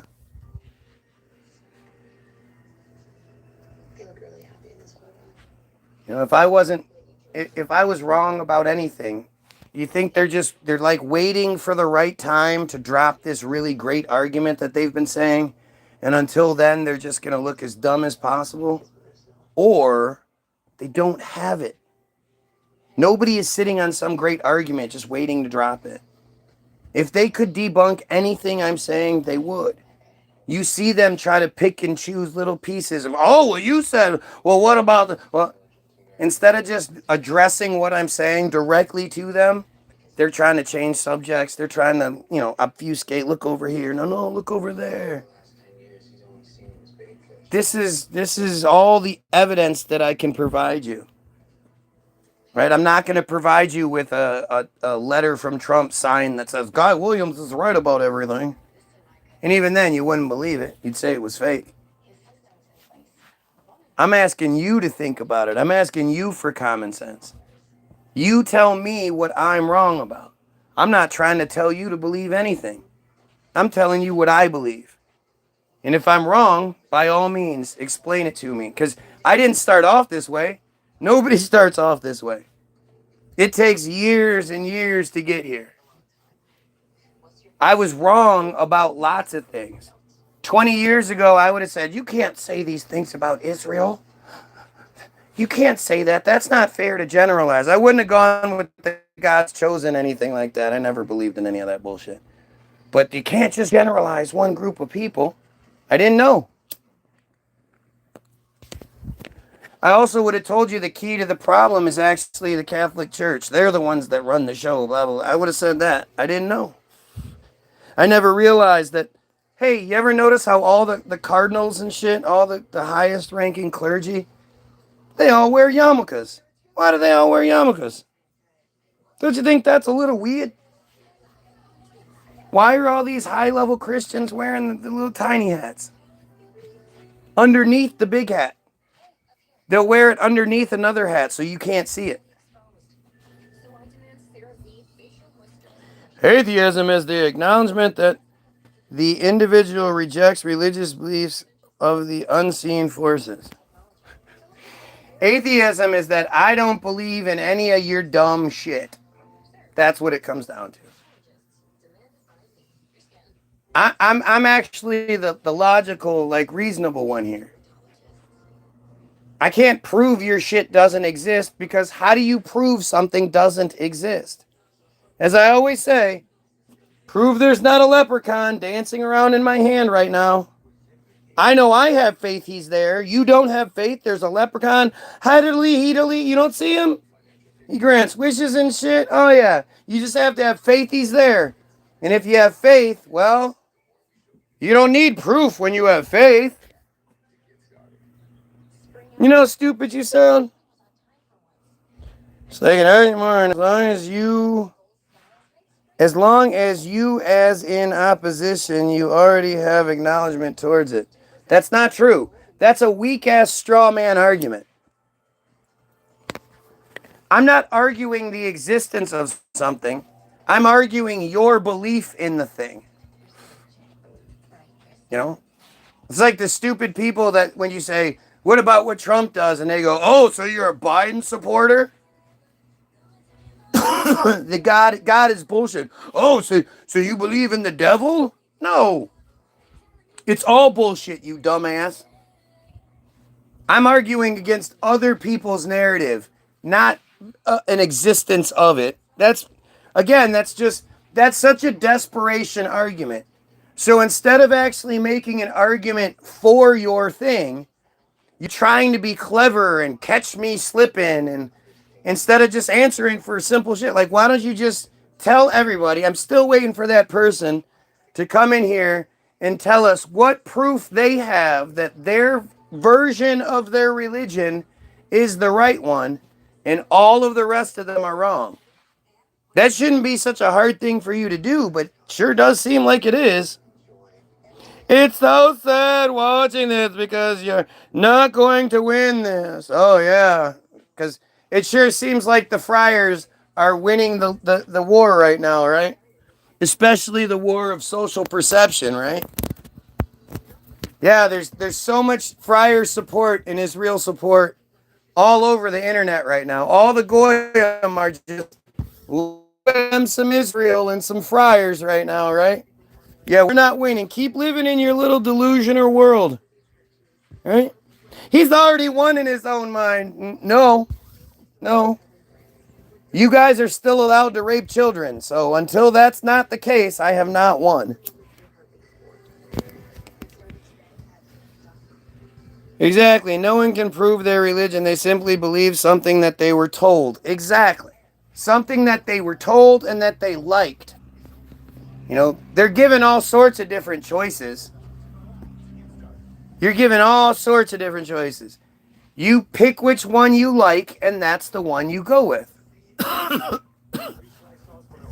and most of the time, again, you don't even know it. You like it because your parents told you to like it. You like it because it provides you with, when I die, I get to go to heaven, even though you're not going to heaven. You got tattoos, don't you? You had sex before you were married, didn't you? Once you were married, you had sex for reasons outside of procreation, right?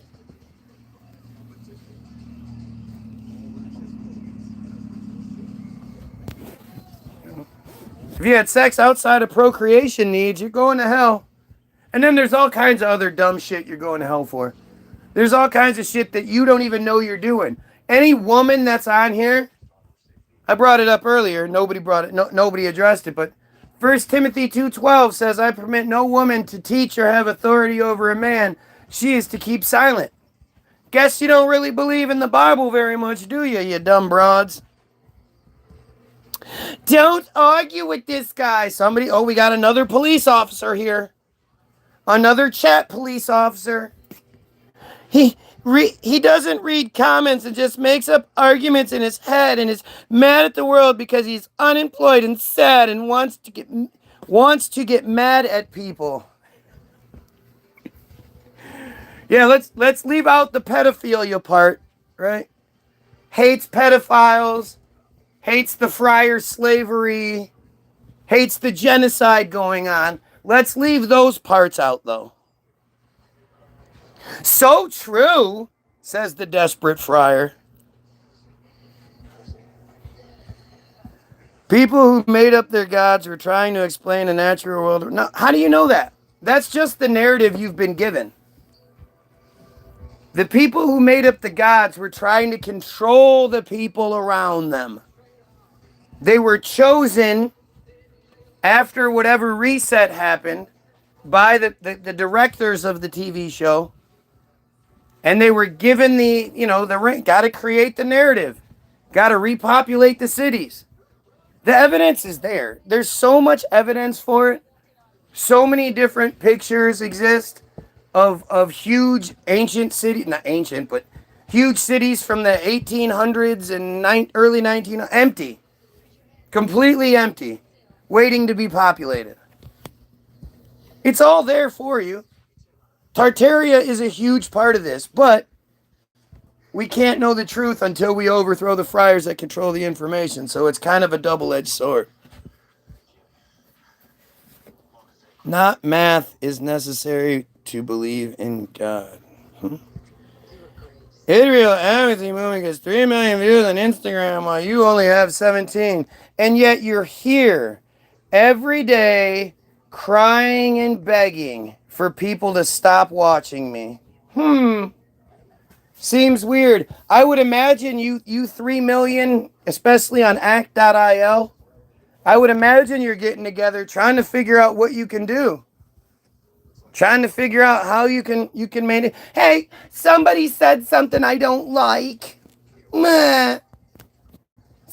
Hey, excuse me, officer. arrest this man. He called me a Zionist. Arrest this man. You're so pathetic. You guys are so pathetic. Do you ever think about coming on here and saying anything positive? Everything I say is positive, you dumb piece of shit. Eliminating pedophilia is the most positive thing we can do. But again, you can't understand that. Because to you, pedophilia is a way of life. It's part of transcendence and redemption. It's Yom Kippur. You need it. You can't understand that everything I'm saying is positive. Everything. Especially exposing pieces of shit like you. So people can at least be on the lookout and know that there are people like this, Joel Bronstein or Bernstein or whatever the fuck his name is. He's out there. And he is dangerous to your children. You have this other serious guy who is an IDF baby killer. And the worst thing, these guys, they're the most dangerous to their own children. To the friar children. Those are the children getting consistently violated from 3 to 12. Those are the kids being metzitzia. Like, these guys are fucking insane. Yeah. Again, why do you keep trying to change the subject? Isn't it amazing that the friars keep trying to change the subject? They won't debunk what I'm saying. They just want to change the subject. Bro is ranting about friars to normies. He's calling you guys normies. Who saw his stream title and thought he'd talk about religion. What the fuck do you think we're talking about? We're not talking about a race of people. You're not a race. You can't convert to a race. Sorry. That's the loophole that you tried to exploit, but it doesn't work. You're not a race. Yep. Either accusing me of being a child metzitzia person with zero evidence. Again, that's not the response that real people make. Real people, when getting accused of horrendous shit, they don't say, he's doing this without evidence. Implying that there's evidence, I just don't have it. Real people go, fuck you, dude, what the fuck is wrong with you? And then they don't keep watching that person every day begging for their attention. But again, they don't understand how to respond because it's true. These are baby killers, IDF baby killers, rapists. These are the worst people in the world. And they just keep proving it. Right? Why do you think people who falsely accuse you of crimes without any basis? Huh? Let that sink in. And then again, when it's pointed out to him what a dumbass he is, he just says, God bless Israel and the IDF. Because that's what you say when what's being said is said, right? Do you understand how fucking stupid and inbred these people are? Right? It's just fucking insane, man. It's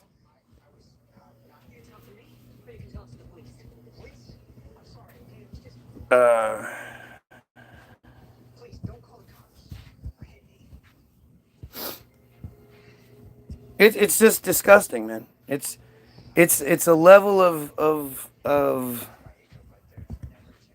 you know, it's enough to just make you want to just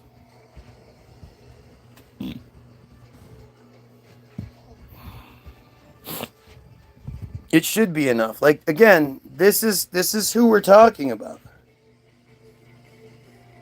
This is what these guys look like. This is what we're up against.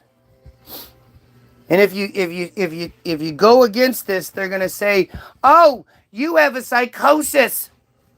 You have a pathological disorder. You have an irrational phobia. It's always mental. You're delusional." This goes back to auto-emancipation. Auto-emancipation is so much bigger than you think it is. Anonymously written in 1882, and it says anybody who opposes their supremacy has a psychosis, a pathological disorder, and an irrational phobia. This was the foundation of the first Aliyah, which failed. And according to the narrative, there wouldn't be an Israel without literally the quintessential conspiracy theory character stepping in to fix it, Baron Rothschild. If not for the Rothschilds buying up all the land and giving it to the friars, they would have failed. It's just as perfect as it could be as far as, guys, look, the evidence is right there. It's their narrative. I must be Alex Jones's cousin. No, I'm not a friar. I'm not a paid friar. Alex Jones lives in a very, very privileged life. Because The Jews, Mr. Jones, have inflicted tremendous harm upon the United States. Well, let me ask you a question. From your Interruption? perspective, should the Jews be gotten rid of? Yes, they should. In every country. All right, I'm going to stop you right there. I'm gonna an interruption. stop you right there. I am Jewish. There you go. For everybody that falls for that piece of shit. Of course he's going to cut somebody off, not let them make their arguments. That's how they work. It's right there. Can you enjoy life? Yeah, as much as I can, knowing that there are children out there being consistently violated by you pieces of shit. Yeah, no, that always sort of creeps in. I always sort of feel bad enjoying life because I just happen to be born in this country and thankfully not born into that cult. Because if I was born into that cult, I'd be just another victim. You have a real hard time with it. Anyway.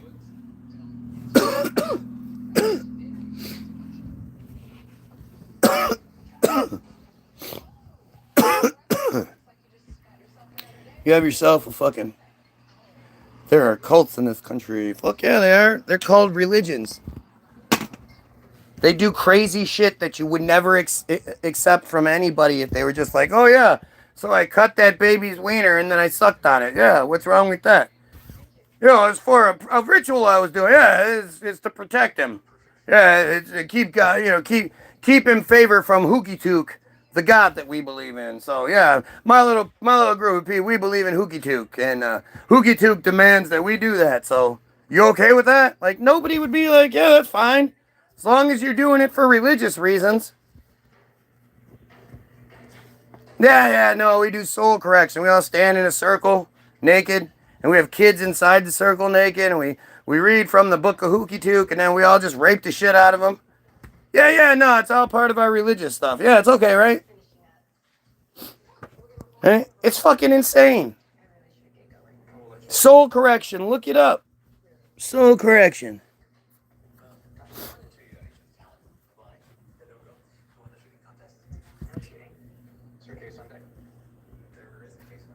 Can you tell me about soul correction from Israel Hayom?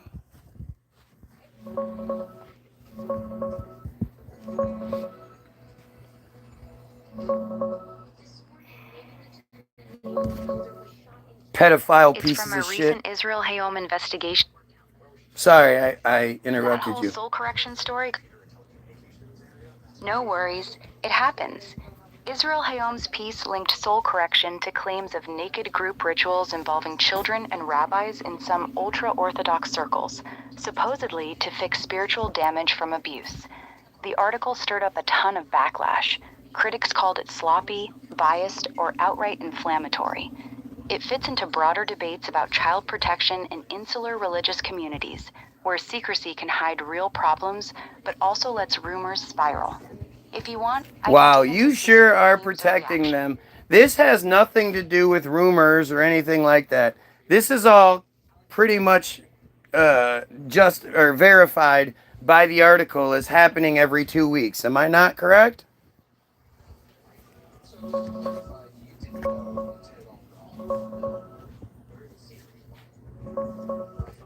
You're right. The Israel Hayom article does say that.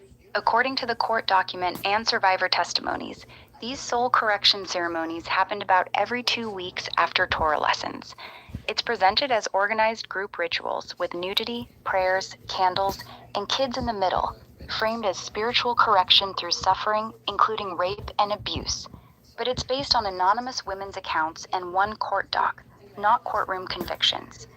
Police say the matter Yeah, but is known stop, and stop, under stop, stop. investigation. That's Yet all past part similar of the complaints cover-up, got closed. which is what the article goes way into, is that it's all being covered up, and that these accusations have existed for years and years and decades, and the reality is, it's still happening. It doesn't say that this happened in the past. It says that it happens every 2 weeks, not happened every 2 weeks.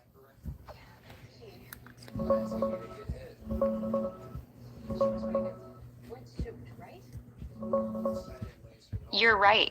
The article explicitly uses present tense. These ceremonies happen approximately every 2 weeks after Torah lessons. It quotes an ultra-Orthodox court document describing the setup as an ongoing organized practice, not just past history. All right, I'm done. And again, of course, notice how they start using pedophile code words in the comment section suddenly. Does it get any more obvious? Like, they don't know how to respond to things like normal people. Their response is to engage and to embrace and make pedophile jokes, and that's what they do because they're pedophiles. And it's well documented in the Israel Hayom article. That'll be the third link in the description. First link, www.the-bilderberg, bilderberg-group.com is the music. Go get it for free. Download it for free. Share it with friends. When you click download, it'll ask you how much you want to pay. You click 0. Hollywoodism is the second link. And we watched a little bit of it earlier, but Hollywoodism explains why you think the way you do. Dumb Goyim. Why you believe in George Washington. Why you believe in the Old West. Pew, pew, pew, pew, pew. Why you believe in Republicans and Democrats. And all the shit you believe is based in Hollywoodism. They created the America that they wanted to live in. Essentially, you could say the American dream is the Jewish dream, is said in the movie twice. By them. The third link is Israel Hayom, Bottom of Darkness, which is why they think the way they do. How you create an entire society of psychopaths. And that was what we were just talking about. Soul correction. Every 2 weeks. If you read the Israel Hayom article and you can walk away from it without thinking something's wrong, you're probably a piece of shit friar. And then the rest of the link, there'll be all sorts of links in the description to things like act.io, which explains the comment section. The Havara Agreement, which completely destroys the whole Holocaust narrative and the World War II narrative and all that shit. It's all just garbage. And the Havara Agreement, the transfer agreement from 1933 to 1939 of 60,000 friars from Germany to Palestine to start colonizing, like it blows apart your Holocaust narrative. It's just bullshit. You get things like auto emancipation, which explains the psychosis, the pathological disorder, and the irrational phobia that they say you have if you don't accept their supremacy. Semitism itself means policy or predisposition favorable to Jews. That's what the Merriam-Webster definition is. And you know what, just for gits and shiggles, we'll go one time real quick. Gotta show you so there's no crybaby. Oops. Semitism definition. Merriam-Webster.com.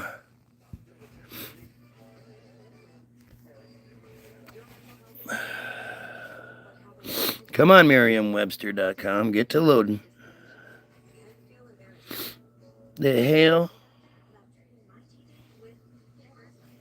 There we go. Semitism. Semitism. On the Semitism page. Semitism. Semitism. Number 1A, Semitic character qualities. Number 1B, a characteristic feature of a Semitic language occurring in another language. Number 2 is policy or predisposition favorable to Jews. Policy or predisposition favorable. Policy or predisposition favorable. Semitism. You got it? Policy is rules and regulations. The APAC Policy Conference decides the American policy each year. Trump and Hillary both went to it in 2016, never said anything bad about each other, and both confessed their loyalty to Israel. Policy are the rules and regulations. Predisposition is if your whole family has cancer, your mom's whole family has cancer. Doesn't matter if you live a clean life, don't smoke, don't drink, eat good food, whatever. You have a predisposition to cancer because you have that genetic programming. So Semitism is the rules and regulations and the genetic programming be favorable to them in every outcome. Nobody else has a word even close to that, right? Just like you can't imagine not raping children, right, Joe? Because that's a part of your thing. And you know you'll be back here tomorrow begging for attention yet again because I'm wrong about what I do. After you see a bunch of amazing pieces of evidence, a bunch of receipts for everything I have to say, and again, it's all their stuff. The most important 30-second clip ever created is the Naftali Bennett clip, where he acknowledges that they control Wikipedia. So everything is balanced and Zionist. All that's in the description. Go have yourself a day learning about who's controlling the entire narrative. And let it take you wherever it can, because it's phenomenal. It's just phenomenal how deep all this goes. Look up the first Aliyah and find out about Baron Rothschild and how Israel wouldn't exist without the Rothschilds. I mean, it's all there. It's all there for you. Go look. And then there's a bunch of different songs, the Facebook page, a bunch of the video links. Go like, share, and sub those things. Go like, share, and sub the page.